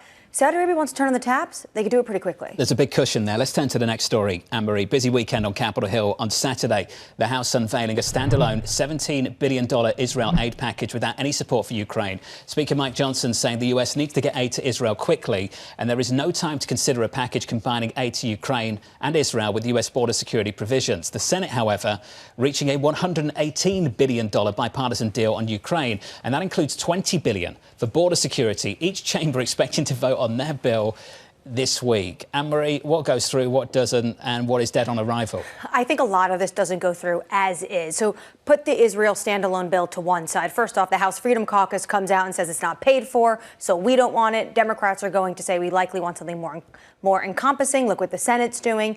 But I go back to what Terry Haynes says, 60% chance you have this broader supplemental that goes through. And when you say to him, but Speaker Johnson says this is dead on arrival, he says that current bill is dead on arrival because the House want to flex their HR 2. They want remain in Mexico. But at some point, this is going to go down to a conference, and there is potential. But of course, we know potentially the politics make it a little bit more complicated. That's the latest in Washington. If you're flying this morning, turn down the volume. You've done that? OK. Boeing shares falling in the pre-market. The company announcing it found more mistakes with holes drilled in the fuselage of its 737 MAX jet. It's the latest in a string of manufacturing lapses at Boeing, including the panel blowout on an Alaska Airlines 737 MAX last month. The FAA has stepped up scrutiny of Boeing's manufacturing and supplier systems. FAA Administrator Michael Whitaker is scheduled to testify on Capitol Hill on the Boeing blowout tomorrow. Lisa, how many times have we said this? The more information you get about what's going on at Boeing, the more disturbing it becomes. We don't want to hear about bolts. We don't want to hear about drills, right? Holes being drilled. This is not what you want to hear. You want to hear, you get on the plane, you go. You don't want to hear anything about it. Boeing shares are down 20% so far this year, just to give you a sense. It's brutal, and it hasn't been good in the previous couple of years either. And the stock in the pre-market not doing great either. Let's finish on this story. Futures pricing in 5 Fed rate cuts this year on the heels of the stronger-than-expected January payrolls report and Powell's cautious outlook. Subhadra Japa of SocGen weighing in, writing this. Our call is still a first rate cut at the May meeting and 150 basis points of cuts for the year. Given the strength in the economy coming into this year, we question the magnitude of cuts priced in. Subhadra, I'm pleased to say, joins us now. Subhadra, good morning. Good morning. It's good to see you. What a blowout report on Friday. Yes. What did that change for you, if anything at all? Not a whole lot. I mean, I think that the employment figures tend to be lagging. What I'm looking at is Thursday's initial jobless claims rising ever so slightly, continuing claims going up. So to me, the forward indicators are a lot more important than what happened last year. I mean, of course, everybody knows that we've created 250,000 jobs on average every month last year. The question is about what comes in the data that's coming forth. Would you put more weight on claims then than on that report on Friday? And how controversial is that, speaking to clients at the moment? I can't say that I weigh one more than the other. You have to kind of look at the data in aggregate. But to me, the claims data tends to be a leading indicator. So the focus will shift from the headline employment figures to the claims figures going forward. How much are you going to be listening to Fed speak, and how much did you really pay attention to Powell last night? I did. I mean, he didn't say anything new that we didn't already know after the press conference. It looks like he's leaning towards a June rate cut as opposed to a May rate cut, which is our call. But the economy's been extraordinarily strong, so they have the luxury of waiting before they start cutting rates. So there's really no rush for the Fed to come in and cut rates soon. But, you know, the risks, especially late in the cycle, are always biased towards cutting sooner rather than later. I mean, we had these headlines last week on the NYCB Bank. So the focus is going to be on what is the next shoe to drop. And under the circumstances, I feel like the Fed is locked and loaded to cut rates if needed. I feel like Ed Yardeni and Subhadra Japa are looking at two completely different economies. We've got Ed Yardeni saying that you're kind of at early cycle. We heard the same thing from Lori Calvasina, and you were saying we're kind of late cycle. Which is it? You know, there are no clear signs as it stands that a recession is imminent. The data, generally speaking, has been extraordinarily positive. We are not seeing the kinds of circumstances that you would generally see for a rate cut. But, you know, things could change very soon. And that's really what we're looking at is we could potentially see the Fed coming in and cutting rates even to orchestrate a soft landing.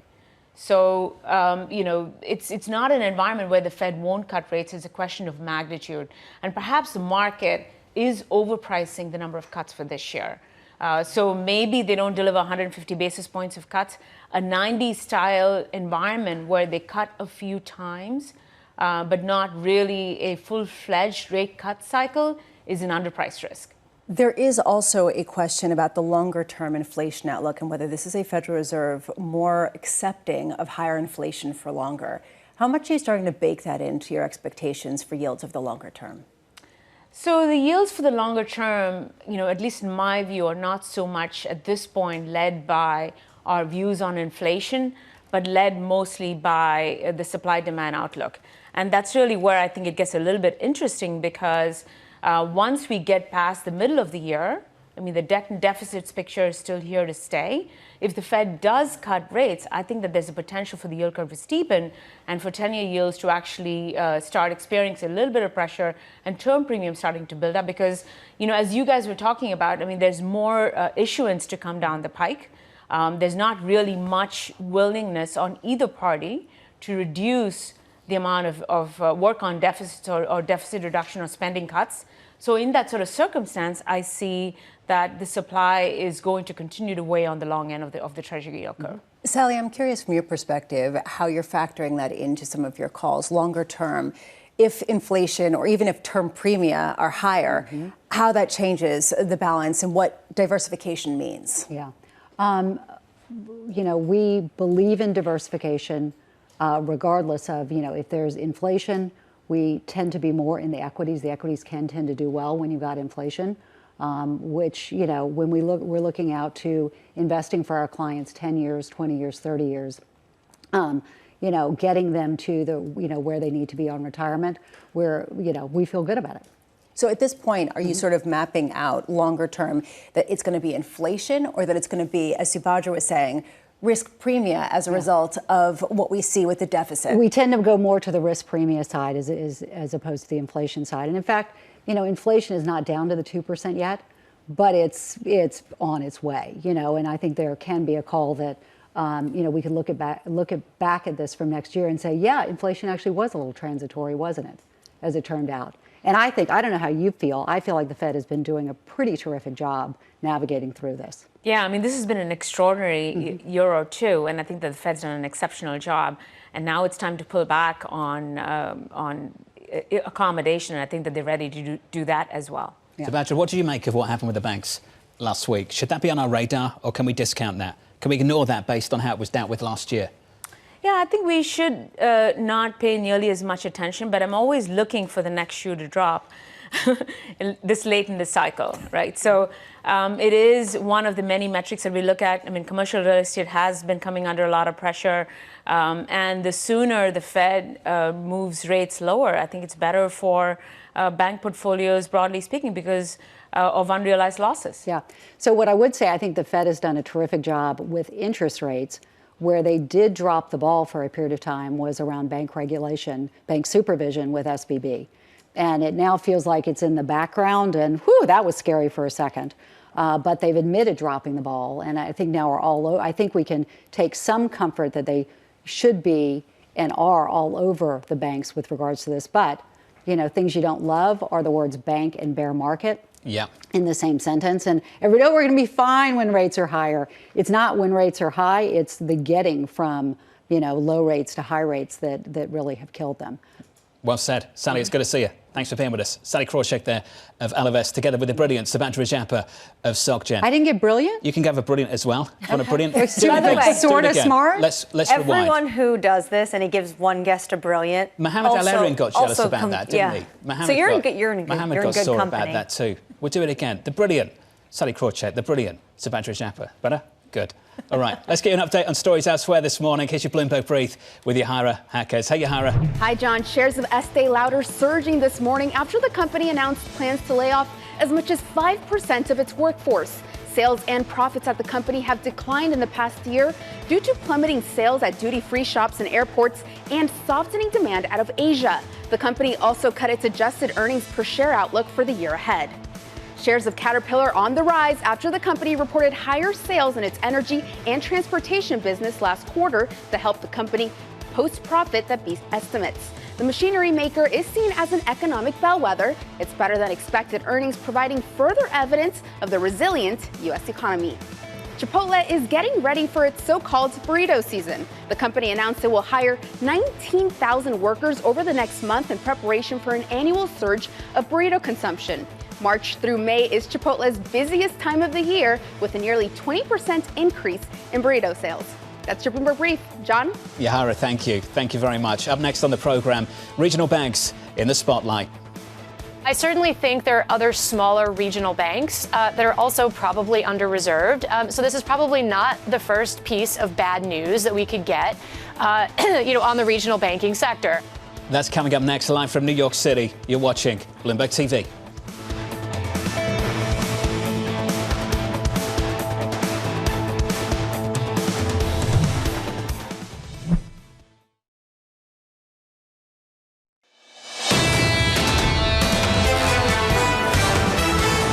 Live from New York City, equities negative by 0.13% on the S&P 500. Yields higher by 8 basis points, inching towards, and there it is, 4.1% on a US 10-year. Under surveillance this morning, regional banks back in the spotlight. I certainly think there are other smaller regional banks that are also probably under-reserved. So this is probably not the first piece of bad news that we could get, on the regional banking sector. So I think you have to be cognizant of those kind of risks. We know that there's a recession happening within the CRE market, within the office market, but it's just the question of the kind of broader spillovers into the economy, which we think will be manageable. Here's the latest this morning. Concerns about another regional bank crisis looming after New York Community Bank Corp reported a loss tied to deteriorating credit quality.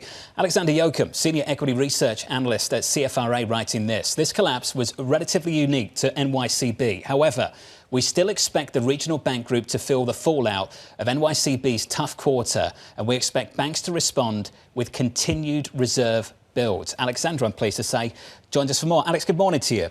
Let's start with the uniqueness of this institution first and build from there. How unique and, dare I say, idiosyncratic are the issues that this particular bank faced in the last quarter? Yeah, thank you. Thank you for having me on. I just want to set the stage first. If you think about last year, it was definitely the deposit story, right? Yep. It was all about which banks have uninsured deposits, right? Are they leaving the bank? Can banks sort of maintain deposit funding costs, that type of deal? We think this year, 2024, will be the year of credit quality. Right. And with NYCB, they have 60% of their loans in commercial real estate / multifamily versus a typical regional bank at about 30%. And then the top 10, it's much less than that. Right. So definitely unique in terms of their exposure to commercial real estate. They were also far less reserved. Right. So the amount of money they had set aside for bad loans was far less than the typical bank. Right. We're talking like 50% less. Now, I'm sure they would have argued that that's because, their credit quality was better. But then the fourth quarter, when we saw the credit quality get a lot worse, all of a sudden, you start asking questions, right? So that was bad as well. And then in terms of capital levels, they were actually the least capital. They had the lowest capital levels in our entire portfolio. So under-reserved, undercapitalized, and their credit quality just got worse with extra commercial real estate exposure. When we speak to individual banks, and we spoke to a couple of CEOs last week, the response that we got was basically, our book is okay, don't know about everybody else. That seems to be the response we get all the time to commercial real estate. Is there something specific about the region some of these regional banks are in? Are some regions worse than others? Yes, but it's worth pointing out that they really only had 2 loans go bad. Right. So if you have 1 or 2 loans get bad, all of a sudden you can start freaking out when it's like, well, maybe that was just a one-off, maybe it wasn't. So, what we think is even banks that have strong credit quality, they'll probably still be pressured to raise reserves just in case something happens, right? So NYCB would have argued, we had basically no charge-offs for 4 straight years, right? That's throughout the pandemic, last year, this year, everything was fine, and then all of a sudden 1 quarter is bad, right? So, even banks that are in good position, even banks that maybe are in better markets than potentially New York or San Francisco, even those banks we think might face some pressure to raise those reserves. So let's talk about what actually is happening under the hood. Jay Powell yesterday in the CBS 60 Minutes interview came out and said there's some smaller and regional banks that have concentrated exposures in these areas, namely commercial real estate, that are challenged. We're working with them, he said. This is something we've been aware of, and we're trying to figure out how to maneuver through what he said is expected losses. How do you think that they're working with these banks right now? Well, I mean, we did see with NYCB, I mean, they were increasing their reserves, slowly, but all of a sudden they increased it substantially, right?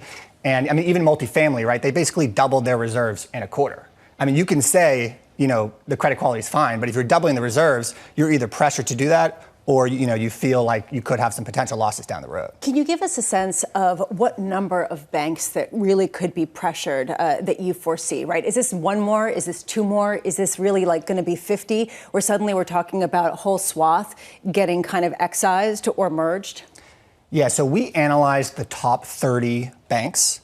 And basically what you see is any bank above $100 billion in assets outside of NYCB is generally better capitalized, better reserved, and generally has less commercial real estate exposure. So we would expect the pressure to be below that $100 billion in assets, and there might be a little bit of additional pressure with names like Zion, Comerica, First Horizon, as they're the banks that are closest to $100 billion. So now there's talks, if they're going to pass that $100 billion, how would they fare, right? So Zion is a little bit low on reserves, right? Comerica has had securities issues. First Horizon had a deal fall through last year. They were going to get acquired. Right, so all three of these banks have had some issues in the last year and, potentially could face increased scrutiny, and they have high commercial real estate exposure. So it seems like a great recipe. Here's a question. There's an issue of whether this is systemic risk and something that's going to be potentially torpedoing the global economy or the local economy. And then there's just the issue of valuation. Do you think that valuations have already accounted for what the weakness is that you foresee?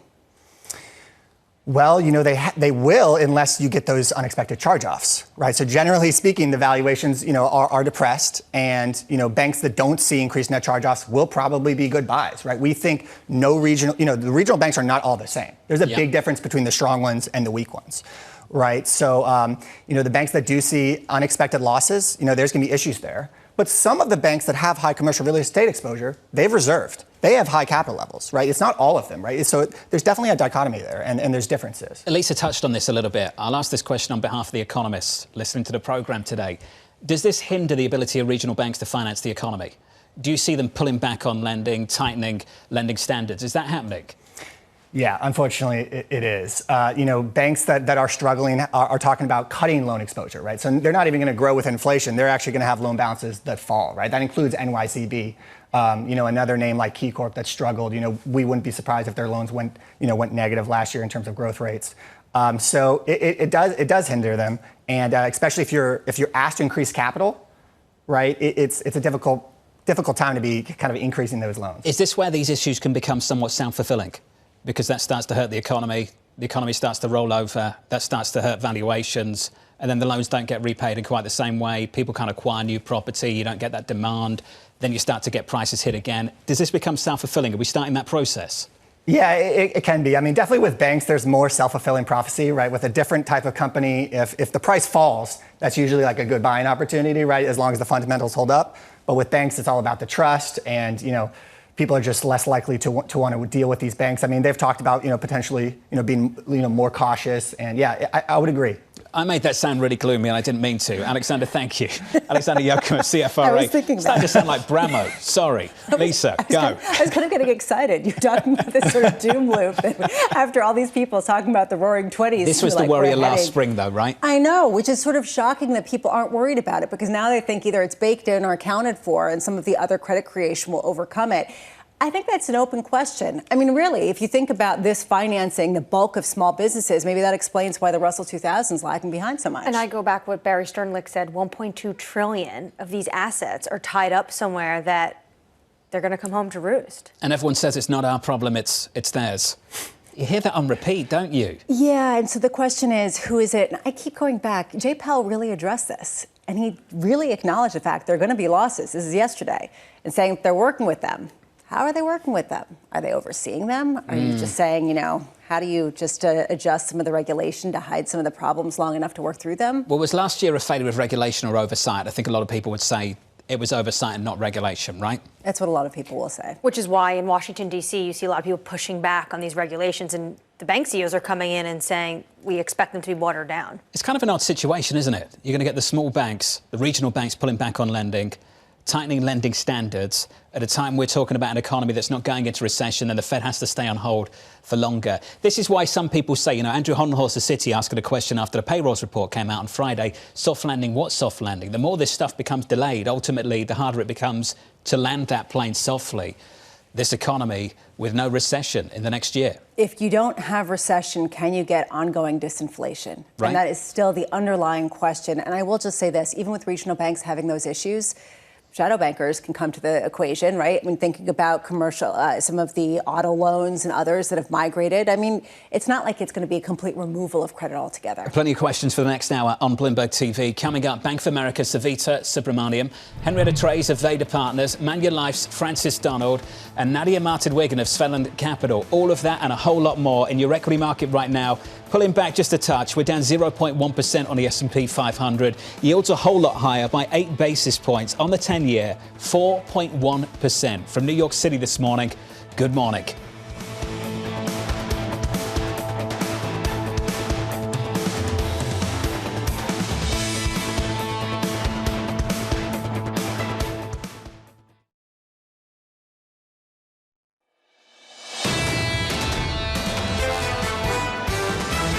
This is a very strong report and a strong labor market. The Fed doesn't have to normalize policy as quick. There's no data there that says we are headed toward a cliff or we're going to have a sudden shift in growth. Some signs of softening, but so far very gradual signs of softening. This means March is off the table.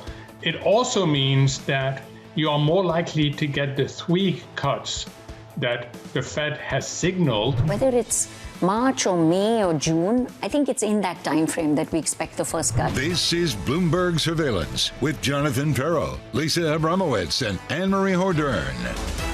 Live from New York City this morning. Good morning, good morning. For our audience worldwide, this is Bloomberg Surveillance alongside Lisa Abramowicz together with Annmarie Hordern. I'm Jonathan Ferro. Your equity market on the S&P negative by 0.1%, 90 minutes away from the opening bell. The quiet period is over for the Federal Reserve. The Fed speak has already started this morning. Neil Kashkari of the Minneapolis Fed in an online essay, Bramo, policy is not too tight, and based on payrolls on Friday, policy is not too tight. Well, and basically saying that the neutral rate may have increased, and this is really one of the key questions of whether maybe we are running at a new normal that is hotter, and one where we have enough momentum to keep growing at this pace, even with 5% rates. It is possible that policy stance represents neutral has increased, given the timing of the Fed going forward.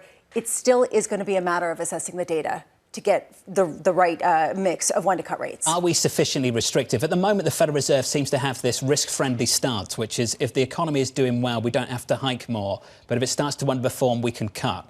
I do wonder after Friday's payrolls report, though, if you get a few more like that, just how far do we push back that first cut to? I would guess pretty far. Because if you take Jay Powell at his word, he is concerned about inflation maybe running hotter than they previously realized, and they've gotten this wrong before. So this really is a sort of question mark. That said, a lot of people looking at the forward-looking kind of claims and things of that nature, which show a different picture. And then you start to get closer and closer to the election in November. Stephen Stanley, Santander, last week on this programme, talking up 50 basis points of cuts from the Fed. Not at the next meeting, not the one after that, for the whole year and starting after November. And Annmarie, he talked about the election being a key date on this calendar. And I just wonder if you do get a change from President Biden to President Trump, and President Trump goes into the White House talking about 60% plus tariffs on China, whether you have to really start to alter, recalibrate your outlook for inflation for 25 and beyond. You absolutely have to recalibrate not just the 60% potential blanket tariffs on China goods, but also this tariff wall the Trump administration 2.0 potentially is talking about of all imported goods. And what does that mean for consumer prices? Well, they're going to skyrocket. You can't separate this conversation from the price action in Chinese markets right now. I really don't think you can. You're seeing wild swings in Chinese equities, and no doubt that is a big, big issue to anyone investing there. And let's be clear, it's not because people are gaming out exactly what 60% tariffs would do. It's because uncertainty and ratcheting up of the tensions, which will only increase going into the election. How do you have any conviction in a business plan in China? How do you have any kind of investment plan in Chinese equities? And this, we hear again and again from guest after guest. Is it even what ends up getting put into place, or is it just the suggestion of volatility in policy? Right. Is this just leverage going into potentially becoming a president and wadding that leverage at the negotiating table? But Goldman Sachs, to your point, Jonathan, is saying that what Trump is talking about is starting to unnerve onshore clients. And they put out a note saying they're very worried about what this might mean. The number one question right now. So Chinese equities, multi-year lows, US equities, all-time highs. Equity futures on the S&P just pulling back a little bit from those levels. We're down 0.1% on the S&P. Yields are higher by 9 basis points now. Lisa, 4.1136 on a 10-year. Climbing as people assess the data and the fact that Jay Powell was taking March not off the table, but kind of off the table, even before getting the data on Friday. That's really telling in terms of where the bias is. 2-year, 444.51, up 8 basis points at the very front end of the curve. Coming up this hour, here's the lineup for you. Savita Subramaniam of Bank of America weighing in on the Magnificent Seven euphoria. Henrietta Trey's of Vader Partners on the Biden-Trump rematch. And Manulife's Francis Donald on Chair Powell's rate cut. Cold feet. We begin with our top story. Stocks moving lower after a tech-fueled rally. Savita Subramaniam, head of US equity strategy at B of A Global Research, saying this: the idiosyncratic versus macro risk is high, and the Magnificent Seven is not a monolith. In fact, this reductive moniker obscures the companies are behaving very differently from one another. Euphoria is evident for the Magnificent Seven, but nothing else. Savita, I'm pleased to say, joins us around the table. Savita, good morning. Good morning. Great Let's get to that here. monolith, and thanks for being with us. How different is the performance now in those 7 stocks? So it's interesting because I feel like even though we all think of the market as being just this one direction, 7 companies leading the charge, the stocks themselves are acting very differently. And if you just measure idiosyncratic risk as like kind of non-market specific risk, we've actually seen a surprising increase in stock-specific risk. So what this means in English is that you can actually make more money picking stocks than just buying the index outright. And that's been our call for a while. I mean, I think what's been a little bit unnerving about this year and the last few months is that we haven't necessarily seen a broadening pattern emerge in the market. We're still seeing leadership pretty decisively in this cohort. But look at what happened after earnings for some of these companies. I mean, these stocks are priced for perfection. Everybody owns them. They're pretty expensive, maybe not as expensive as prior tech bubble levels, but they're relatively healthy in terms of valuations. And I think that what happens from here is a broadening to other areas of the market that aren't necessarily as risky as we think. We say they're priced to perfection, then they rally another 20% in a single day. It's scratching my head. I just wonder what the takeaway from Friday's price action is. So, you know what I think was interesting is that one of the drivers for that big bump was initiating a dividend, a big growth company initiating a dividend. And I think that's a really important signal because, our call is that we're at a point where the next leg higher in equities is likely to be retirees maybe moving out of cash back into riskier sources of yield. Of course, this was predicated on the idea that the Fed was going to start cutting interest rates, which obviously is, a bigger question today when that happens, kind of how much, how soon. But I do think that the idea of this wall of cash sitting there in money market and short duration bonds that's earning 5%, if that starts to come down, or if you start to see equity yields come up, like we are in certain parts of the market, I think that could be the value proposition for equities again. It's kind of like TINA 2.0. TINA 2.0 happens when rates start getting cut. Yeah. And the economy keeps chugging along. Exactly. How much does it shift your thesis if the rate cuts don't happen as soon as deeply as the market's currently expecting? Yeah. So, I think this is a slow evolution, but I guess I don't think you have to wait for the Fed to actually cut interest rates to think about equity yield. Because think about what's happening right now. The reason that the Fed might not cut is because of an inflation surprise. how do you want to protect against inflation? And I've said this before a couple of years ago. I think equity income is the best way to protect a retiree's assets from inflation as well as offering income. So that, I think, it becomes the name of the game again. And if you think about, a couple of years ago when we had rampant inflation, the Fed was hiking rates, equity income actually did really well. The high dividend yielding stocks were one of the best places to be in 2023's bear market.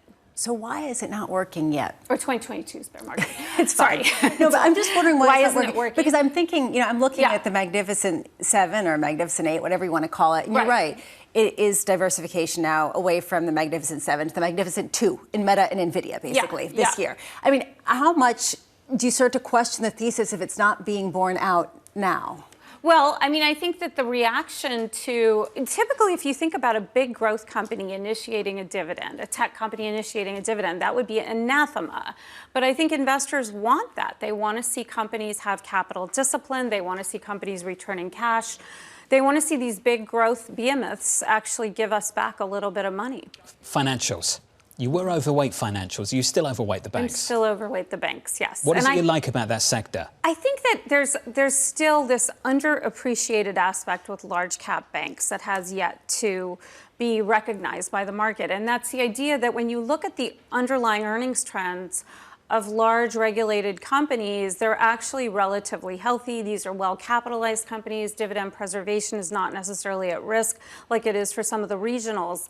I think we're at a point where the regulatory environment is likely to flatline from here, not get any worse for at least the big guys. And I think that that's a positive. I mean, if you think about inflation-protected yield, again, I think of financials as a good source of it. The emphasis was on the big guys. Yeah, I think we all noticed that. Small.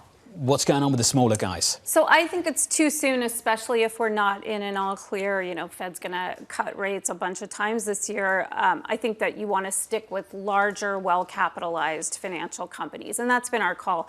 I personally worry a little bit about small caps. And, we're bullish on small caps with a very big caveat that there are still a lot of smaller companies that are like banks, like real estate. There's a lot more risk around, just the fact that the Fed moved from 0 to 5. A lot of that attrition and that sort of pain is happening in the smaller benchmark rather than the larger benchmark. Energy. We heard from Lori Calvasino as a hedge against inflation. Is it still a hedge against inflation, or does it just hold a whole host of other risks? I think energy is an interesting sector. And from the risk perspective, my sense is that a lot of those risks are priced in at this point. If you think about it, these companies are no longer just extracting oil from the ground, at the least provocation of a price hike in oil prices. They've got discipline around production, which means that supply is going to be constrained, which means earnings are going to be less volatile. I think this is a sector that plays a role in getting to net zero if we ever do. And it also is a source of really healthy yield. And the companies have told us they are laser focused on preserving cash return rather than, production targets. I think that's the big sea change in the energy sector, is that these companies now have discipline. It's very different from, prior to 2017. It's been a massive change. 72 on WTI, by the way. Brent crude at 77.21. Savita is going to be sticking with us, I'm pleased to say. Not to talk about US politics, but a bit of US policy in a mix. Let's get you an update on stories elsewhere this morning. Here's your Bloomberg Brief with Yahara Hackers. Hey, Yahara. Hi, John. China is trying to fight a deepening stock market plunge by tightening trading restrictions on domestic institutional investors and some offshore units, according to Bloomberg sources. The country is trying to stabilize markets after shares sank to a 5-year low in trading on Friday, with the CSI 300 index down 4% since the start of last week.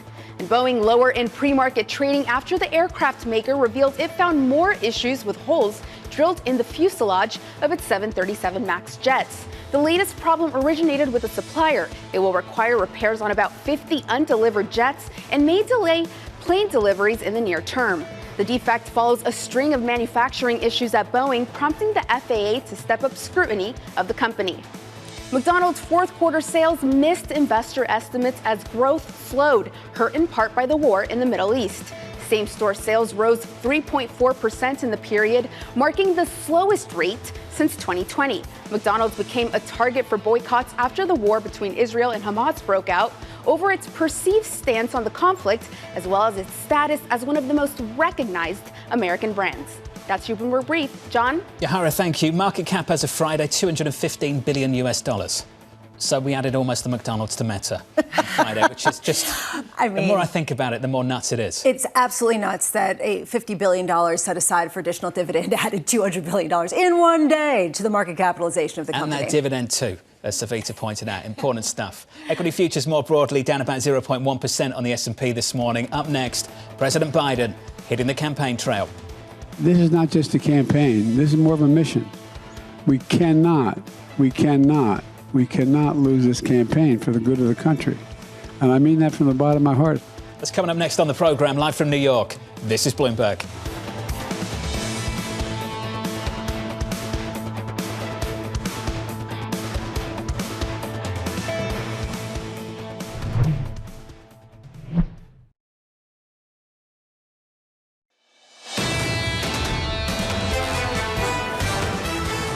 A little more than 1 hour away from the opening bell. Monday morning, good morning to you. Equity futures on the S&P 500 negative by 0.15%. Yields up by 9 basis points. Do I seem over it already? Yeah. Is that why you were laughing? Yes, It's because you just sighed it out. Monday. It's Monday again. Here we are. Here we go again. Gonna do this again? It's gonna Under be fun. surveillance this morning. President Biden hitting the campaign trail. The guy we're running against, he's not for anything. He's against everything. It's even worse than in terms of his behavior than the last time in 2020. This is not just a campaign. This is more of a mission. We cannot lose this campaign for the good of the country. And I mean that from the bottom of my heart. Biden feels the same way. Here we go again. Here's the latest. A recent NBC poll showing Biden trading Donald Trump by over 20 points on major policy issues, including the economy. Henrietta Trey's of Vader Partners saying the president can make a comeback, writing this. Biden's low standing will rise as Democrats and independent-leaning Democrats acknowledge he will be the nominee.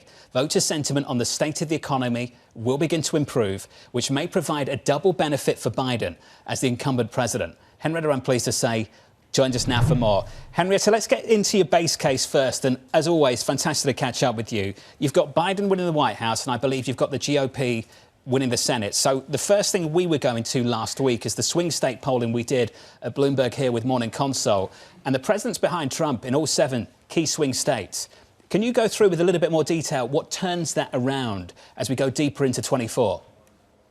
Yeah, absolutely. Thank you so much for having me. The first thing that I point out to investors, and as we talked about a couple of weeks back, is you want to skate to where the puck is going with polling data. And your poll out of the 7 swing states was phenomenally informative in that you're starting to see voters come off the bench and start to pick a candidate. And what we have noticed between Republicans and Democrats is that there are far more undecided independents and Democrats than there are Republicans.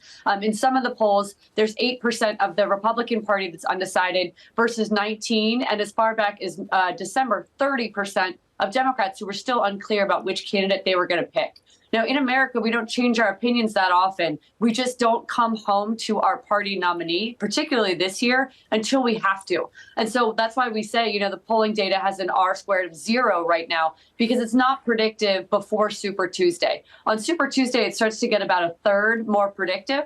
And then that increases by a third again in June, July, and then that final third in October. And so what you saw from the Democratic Party over the weekend was a substantial ad buy that I think lends credence to my thesis here, that there's going to be a tremendous amount of campaigning and activity to get those final sway voters in the August, September, October period, which is when they bought, I want to say, something like $200 million worth of ads for that period in the swing states. So your polling and many others suggest that there is a tremendous amount of not apprehension so much as just unwillingness for Democrats to say, okay, Biden is our candidate. Now, we do have the conflicting data set of South Carolina yesterday, which went 96% for Biden. That's not confusing. There's no lack of clarity there. That's a resounding victory, as his competitors pointed out themselves. So I think what the polling is showing us right now is that there is a segment of the population that's larger for Democrats and independents, that's undecided, and most of the room to gain stands with Biden, as a lot of the Republican voters are already clear that they're going to be voting for Donald Trump. Henrietta, a lot of the polling also shows that this is just a rematch Americans do not want to see. What do you make of some of these third-party candidates? I look at Gallup polling, and RFK has a 50% favorability. Where does he draw from? Trump voters or Biden voters? Well, I think some of that you'll see from the age demographics and the white versus black versus other minorities makeup. Those voters, I think, are also trying to send a message, which is very much akin to what we saw, I think, almost with Bernie Sanders. Not that the two of them are the same kind of candidate, but there's a holdout vote that's saying, look, I want to push the party in a different direction, whether that's Republicans trying to muddle the field for Biden, or Democrats saying, hey, look, I want a more progressive candidate. Joe Biden has tacked more towards the middle recently, and there was profound resentment with things like the Bipartisan Infrastructure Act. If you'll remember that from 2 years back, when you had sort of a standoff between progressives and the establishment of the Democratic Party. So I see a tremendous amount of corollary between the 2020 election and this one. And in fact, if you layer on top of that any amalgamation of data from the last 6 months of polling, you'll see that that same skew of voters who is hoping for someone else and isn't willing yet to come home to Biden are saying that they go for RFK. Marianne Williamson, Dean Phillips, those other candidates. And eventually what happens is they realize that there is one party nominee. We are, for better or worse, a two-party system in America. There is no scenario where a third-party late entrant or unicorn candidate comes into this race. And I think a lot of the polling is still suggesting that that's possible, which is fine. I mean, that's within Americans' rights to say they want to wait. But usually that starts to diminish on Super Tuesday, which is March 5th. Our polling shows that as the economy is getting better, immigration is becoming more of an important issue. Of course, you know that the Senate last night finally released the text of the supplemental. Do you think that there will be a chance that this deal will actually be reached? Terry Haynes is putting it at 60% probability. I'd love to know your percentage. No, with all due respect to Terry Haynes, I think 60% is inordinately high. I do think that you could get piecemeal buckets of spending on Ukraine and Israel as we have the continuing resolutions and the risks of government shutdowns for the next couple of months. But there is a tremendous amount of disconnect on the street right now about this bill and also the tax bill that I would just reference briefly. That's a $78 billion tax package that I think has a lot of political similarities to the border and Ukraine aid package. It's something that is absolutely a win for every sitting member of Congress. All of them on the House side are up, and 8 very at-risk Democrats are up in the Senate. And the reality is I don't think you're going to see either of those bills, definitely not the tax bill. It's just a huge political boon to the incumbent for both of these projects. And that's why former President Donald Trump has come out so forcefully against it. And the Republican candidates in the House, the Republican members, are lambasting it really before they even saw text. And they're misinformation out there. I don't see this bill passing the House. We spend so much time talking about these things that just never get done. So exciting. Lisa, every single time. Henrietta, thank you. Just awesome as always. Henrietta Trey's there, Aveda Partners. But exactly to that point, how do you strip out the noise from the signal, especially from a market's perspective? And Savita, I do want to get your thought on that. What do you pay attention to that's actually market moving versus just what we always get, which is the reason why everyone tunes it out? Right, the narrative. So, I mean, I think what's interesting is if you look at the data, there is one unequivocal statement I can make with total confidence. Nobody is betting on a cyclical recovery when it comes to professional investors. And when you look at the average hedge fund, mutual fund, even the average individual investor, what do we own? We don't own energy or financials or high beta. The beta exposure of the average mutual fund today is almost the lowest level we've seen since the financial crisis. I mean, I think that's what's interesting is that despite the fact that the economy seems to be running maybe too hot, there is no bid on that theory. I remember all of our conversations, and I remember the one coming out of 22 into 23, and you said the biggest risk was upside risk to equities. Yeah. Let's put price targets to one side. Let's talk about risks right now. What is the biggest risk then for 24? So I think the biggest risk to the S&P 500 in the near term is upside. I think that even our target 5,000 is probably too low in the near term, but I do think that the reason we're not as optimistic on stocks today is that we have seen this percolating positive sentiment, especially around the Magnificent Seven, which is the area of, abject, euphoria. So I think that area of the market is at risk, but I do see this lack of real conviction in stocks outperforming bonds. I still think that stocks, then cash, then bonds. That's the lineup you want to have. That's the hierarchy. Interesting. Savita, good to see you, as always. Great to see you. Great to see you here in the studio. Savita Subramaniam there of Bank of America. This from Goldman just moments ago. We published our forecast of the first rate cut back to May, pushed it back after Chair Powell said a March cut is not the base case. They did have March.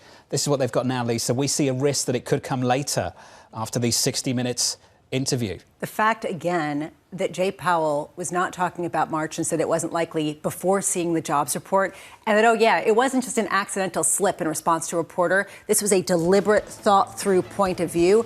That's a game changer. It took on new meaning after payrolls on Friday. Coming up, that discussion, Francis Donald of Manulife Investment Management, on why March and May are too early for the Fed to cut rates. That conversation up next, live from New York City, about an hour and 4 minutes away from the opening bell. Equity futures on the S&P 500, just slightly negative.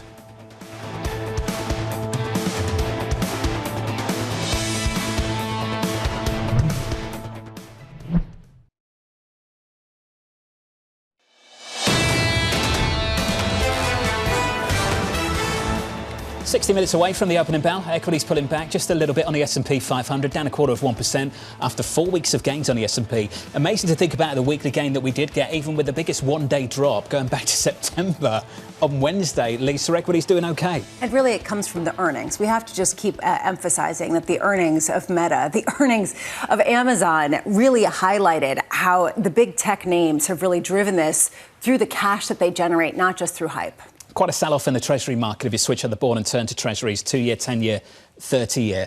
10-year yield up by almost 10 basis points now, 4.11 on a 10-year. On a 2-year up 7, 4.43. I mentioned the Goldman Sachs note before the commercial break. Let's bring it up again, Lisa, and talk about it. They had a March rate cut call. After Chairman Powell, they pushed that out to May.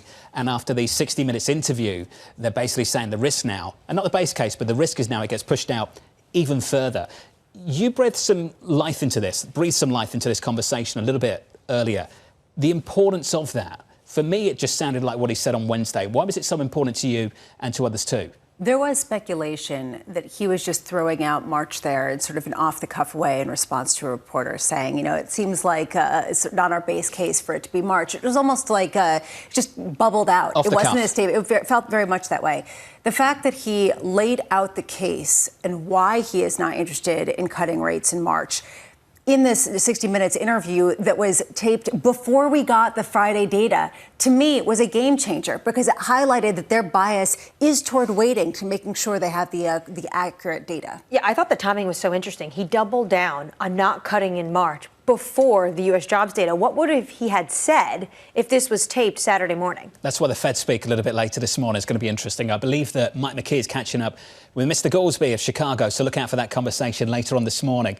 Under surveillance this morning, the Chinese stocks seeing another volatile session as investors mull the latest pledges by policymakers to stabilise the slumping equity market. Shares rebounding in afternoon trading after the securities regulator said it would take steps to prevent risks from share pledges without providing many details. Margin calls and forced liquidations are emerging as the key risks facing investors in China. So they're pledging to do a whole lot more to support stocks, Bramo, without telling us what they'll do to support stocks. Yeah. At the same time, we've got these vows from the former President Donald Trump that if he gets back into power, he's going to slap China around the head with a 60% plus import tariff, which is really out there. How do they revive confidence at a time where international investors are really reflecting the policy uncertainty? I mean, again, whether or not he gets 60% tariffs put into place, either way, this is going to be a political football. And it's going to be really ramping up in C-suites when you have executives. If you're a CEO, are you going to be like, I am going there. I'm going to expand my manufacturing there, when you're not getting confidence from the Communist Party and you're not getting confidence from the U.S. administration that there's going to be any kind of policy certainty? I don't think so. I think the surprise, if you talked about this, may be in 2018 when this all kicked off.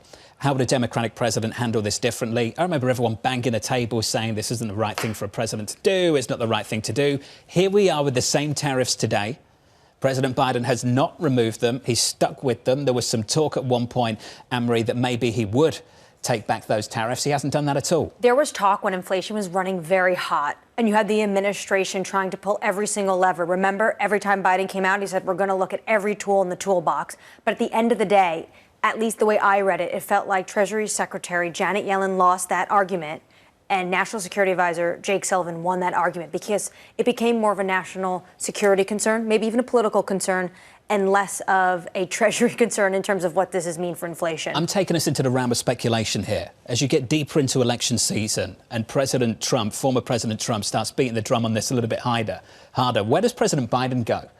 What does he do? Hold the ground, or does he have to lean into the same conversation? I'm not sure you're going to see the Biden camp lean into 60% blanket tariffs on China. The tariffs imposed by the Trump administration prior, according to the Tax Foundation, says this amount to an $80 billion tax increase on $380 billion worth of imports. So take potentially some of that, model it out. What kind of tax increase are we seeing? But to your point, Jonathan, Biden campaign saying all the economists say this is just a tax on American consumers, yet they kept them in place. That's the latest on China. Let's turn to our next story on the Middle East. Iranian-backed Houthi rebels vowing to respond to US and British-led airstrikes over the weekend. The strikes targeting 13 locations in Yemen were part of an effort to end the militant group's attacks on commercial ships in the Red Sea. It was the biggest barrage since the original Allied attacks on January 11th. And based on what we've heard from Jake Sullivan, the National Security Advisor, Annmarie, there could be more to come. Yep, and I think we need to also remember there's almost two different tracks here. The United States wants to respond for those 3 American service members that were killed in Jordan, and then there's also the Houthis that are causing chaos, frankly, in the Red Sea. I was struck this weekend about how much the administration is really tied to walking this line. It's going to be a sustained response, yet it's not going to be an open-ended military campaign. Where is Saudi in all of this? So we brought this up a little bit earlier. So back in 2019, Houthi militants took out a big chunk of Saudi production by causing absolute chaos in that region. Saudi Arabia seems to be sitting back as this plays out between Houthi militants and US and UK allied forces trying to do something about it. Where is the kingdom on this situation? Well, the kingdom has been trying to hold on to this very fractious peace agreement in Yemen. And I think for them, it's much easier to let the United States and the United Kingdom take on this role of going after Houthi militants. If you're waking up late and wondering where crude is, crude's down on the session, which is just unbelievable. Again, Lisa, we're down a third of 1%. WTI $72. Brent crude, 77.26. Which is the reason why nobody really wants to bet on geopolitics right now, because if that's your sort of knee-jerk response to buy oil, it's been Widowmaker. Down on WTI and basically unchanged on Brent crude. Let's finish on this story. Lisa and I were talking about it just briefly. Let's talk about it some more. Fed Chair Jay Powell saying the central bank will look for more economic data to confirm that inflation is headed back to 2%. In an interview in 60 Minutes, Powell reiterating his stance that a March rate cut is unlikely, saying, quote, the danger of moving too soon is that the job's not quite done, and that the really good readings we've had for the last 6 months somehow turn out not to be a true indicator of where inflation is heading. He seemed uncomfortable on Wednesday to commit to this idea we were going back towards 2%, for good reason.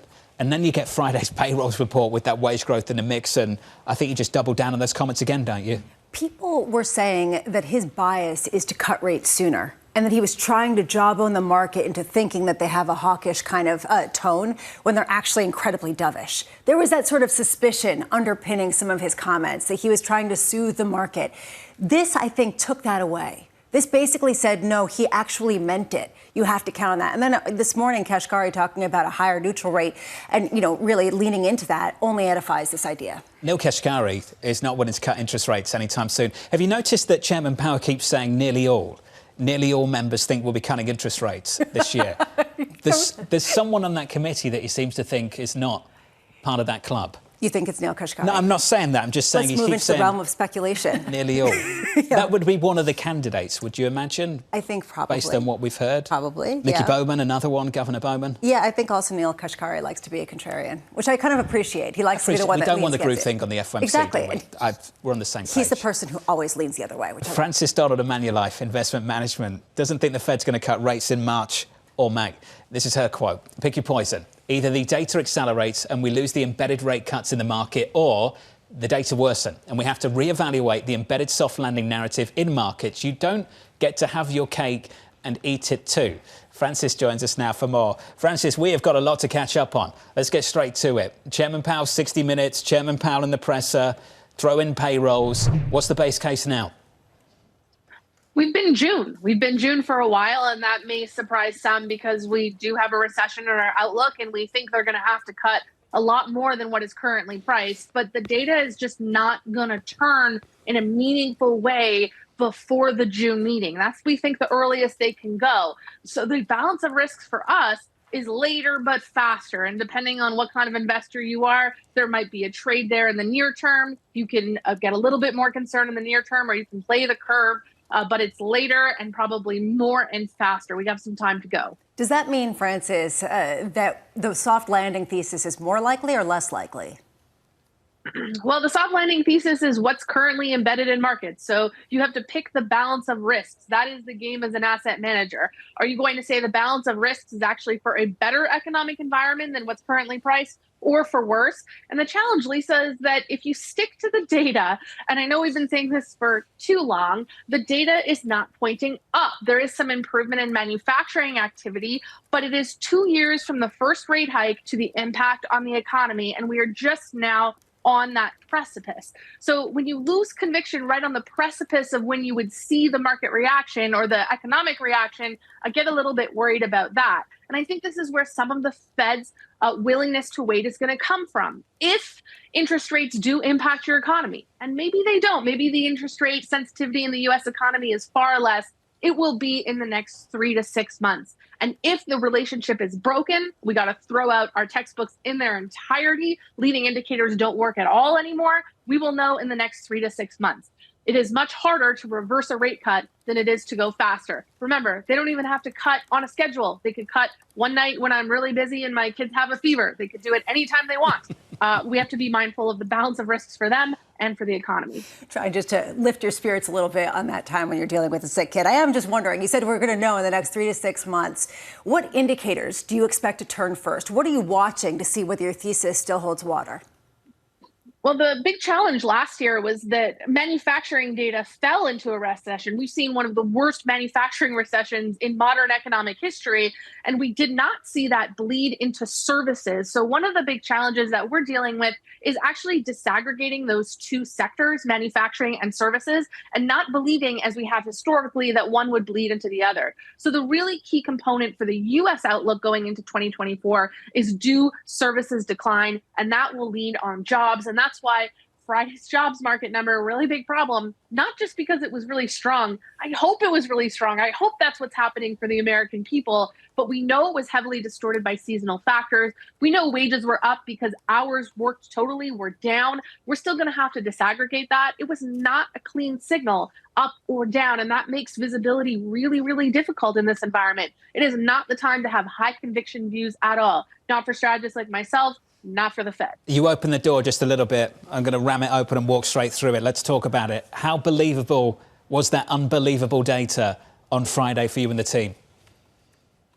So we have a rule on our team: one data point does not a trend make. And we're also big believers in having dashboards of indicators. John, you've probably seen these. Bloomberg has a lot of great ones on the terminal as well. The big problem with Friday's number is that it was relatively inconsistent with a lot of other job market data. So, for example, hiring is actually down in the JOLT survey.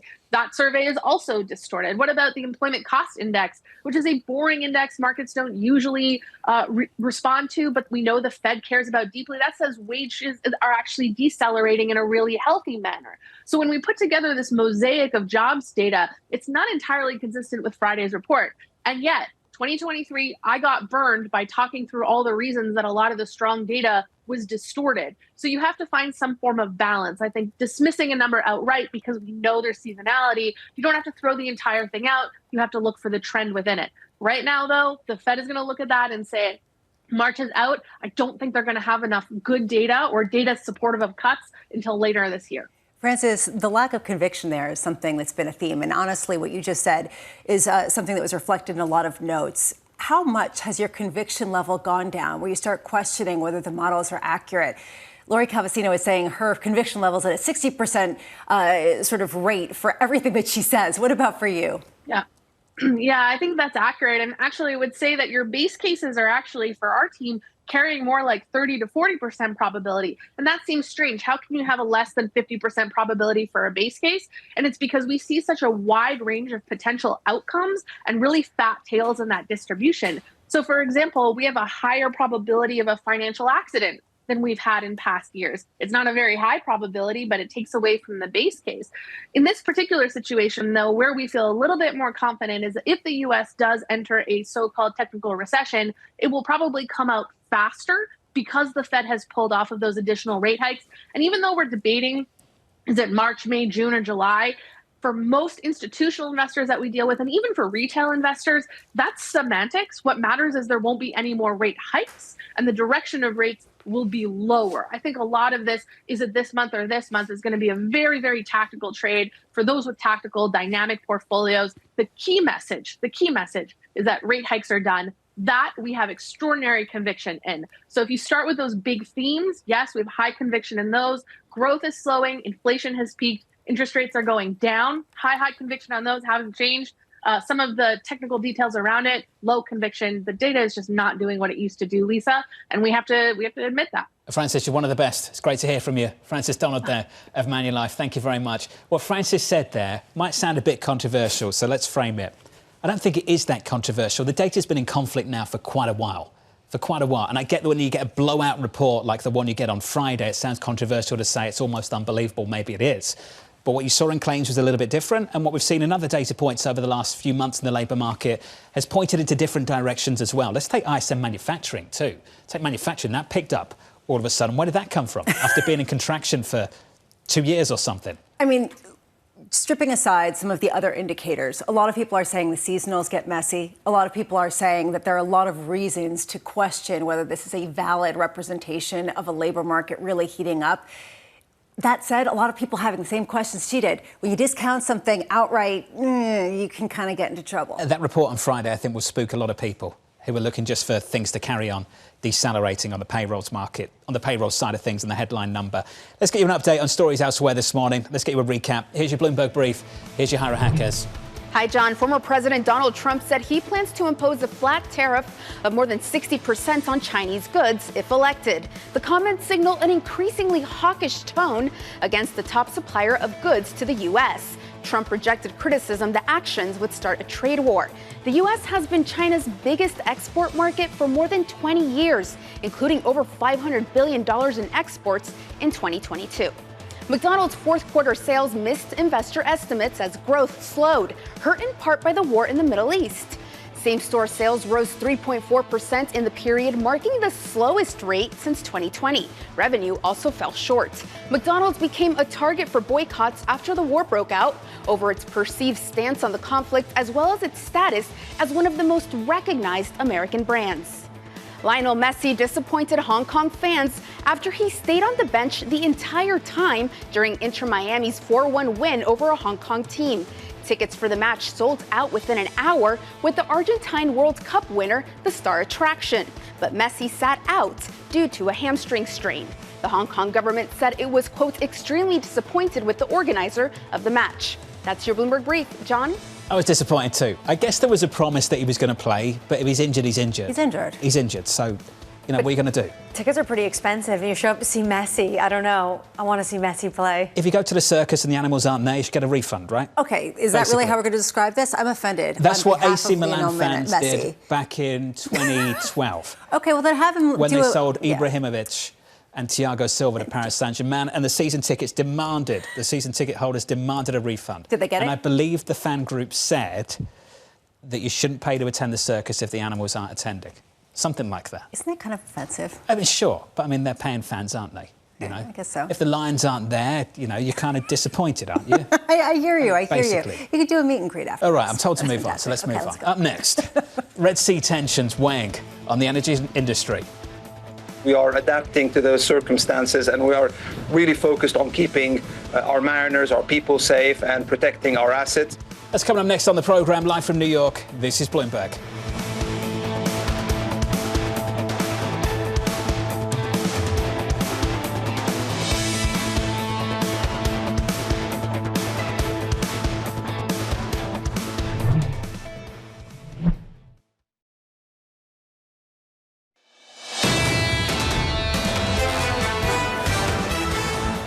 Live from New York City, we're down 0.25% on the S&P 500. Crude, unchanged at 72.28. Under surveillance this morning, Red Sea tensions weighing on the energy industry.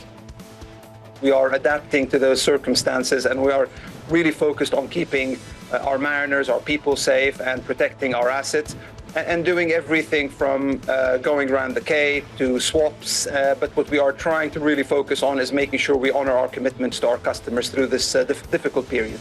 It's the latest this morning. Oil surging over the weekend after US and UK forces launched attacks against Iranian-backed Houthis. Prices turning lower after Fed Chair Powell reiterated a March rate cut is unlikely. Nadia Martin-Wiggin, director at Svelland Capital, joins us now for more. Nadia, let's get into it. Why crude is unchanged on the session? 72.32 WTI. Earlier this morning, it was lower on Brent and WTI. Why isn't this tension over the last 3 months plus driving and resulting in higher prices? So, thank you. So, although the market is looking more dangerous in terms of physical flows, what we saw last week is that when this ceasefire was potentially announced in Gaza, the market just traded down and it hasn't recovered. And the market view had been that geopolitical pressure and difficulties in the Middle East weren't priced in, but then we had the sell-off and we haven't recovered as geopolitical tensions go higher. So I would say in the crude market, now we see that there's no geopolitical tension priced in, but the market is scared because what if we get a ceasefire instead of continued escalating tensions? So it's a wait and see situation. Nadia, which is it though? Is it priced in or is it not priced in? If you do have geopolitical risk priced in, what would the price be if there were not that geopolitical hangover, as Annmarie has been talking about all morning, which is a correct question? And on the flip side, where would prices go should things ratchet up?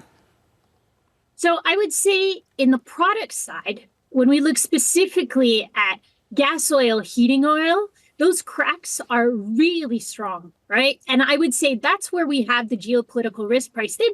And that is because it's difficult to use the Red Sea right now. And normally it's refined products in the distillate space that are flowing from the Middle Eastern refineries up to Europe at a time when we're experiencing refinery maintenance across the Atlantic basin. So we can't have the US and Europe just produce more distillate. So that part is priced in. On the crude side, I would argue it's not priced in at all because we've traded down to a very comfortable level. And what is interesting is I would say in terms of the timing, a couple weeks ago, it looked like we were really having strengthening refining margins, concerns about the Middle East. Crude was looking like it was ready to stage a rally. And then on the WTI side, we couldn't break above, 77.40 and stay up there. We couldn't do the lower 80s for Brent either. And that's where we had this stalling and then this trade down.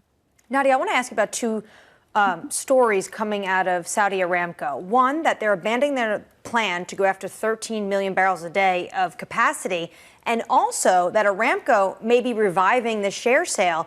Is it your sense that Saudi Arabia at this moment is just trying to go after funds? Well, I think it's actually two different questions because it's a little bit strange timing. Banks are putting out that by stepping back on this major investment plan, Aramco could be saving, for example, $5 billion in capex. As an estimate, maybe that is a serious number, maybe not. It's very strange to issue more shares in a company when you don't know the capex expectations, which of course would be announced at the end of March when they do their earnings, right? So it's a little bit strange in terms of the timing. On the other hand, the 13 million barrels per day, in our view, is a non-story right now. We see that Saudi Arabia is planning to transition and use less crude burn, the seasonal side in August, that is almost 1 million barrels per day, around 900,000 barrels per day of internal demand that they use for crude. And instead, they could make that available for export. So that could be a 1 million barrel per day trade-off. In addition, we see that the U.S. supply chain is growing from strength to strength, and expectations are already starting to go higher in terms of what the U.S. shale space and the U.S. in general can produce this year. So the EIA has been talking about flat production over the entire course of the year, but we see upside to that level, driven, first of all, by the Permian, by what Exxon and Chevron were communicating in their earnings calls now. And also we see some additional production coming from the Gulf of Mexico, which has been historically actually very difficult for agencies to forecast accurately. Nadia, we've got to leave it there. Nadia Martin-Wigan there as Felon Capital. Thank you. Crude this morning, 72.37, 72.36, basically unchanged. If you go back to the day before the terrorist attacks on Israel, we're down by 12.56% since then on crude, which is just amazing over the last 4 months. It doesn't make sense. There's more hostilities, and yet the price continues to go lower, which I keep asking, if there wasn't any hostilities, would we be that much lower in crude prices? But just think about it. The world is flush right now with crude. The United States, Russia, Iran. Saudi Arabia is pumping 9 million barrels a day. They have capacity to go to 12. It's a big cushion. Remember we used to talk about China and the slowdown there as one of the reasons? Sure. That too. Talk about narrative roulette. Yeah, exactly. Yeah. I mean, that continues, okay? I know. Counting it down to the opening bout, 34 minutes away. Equities are negative by 0.3%. Coming up tomorrow, Larry Adam, Raymond James, Dan Morris, BNP Paribas, Deborah Cunningham, Federated Hermes, and Eli Lilly CFO, Anat Ashkenazi. From New York City, this is Bloomberg.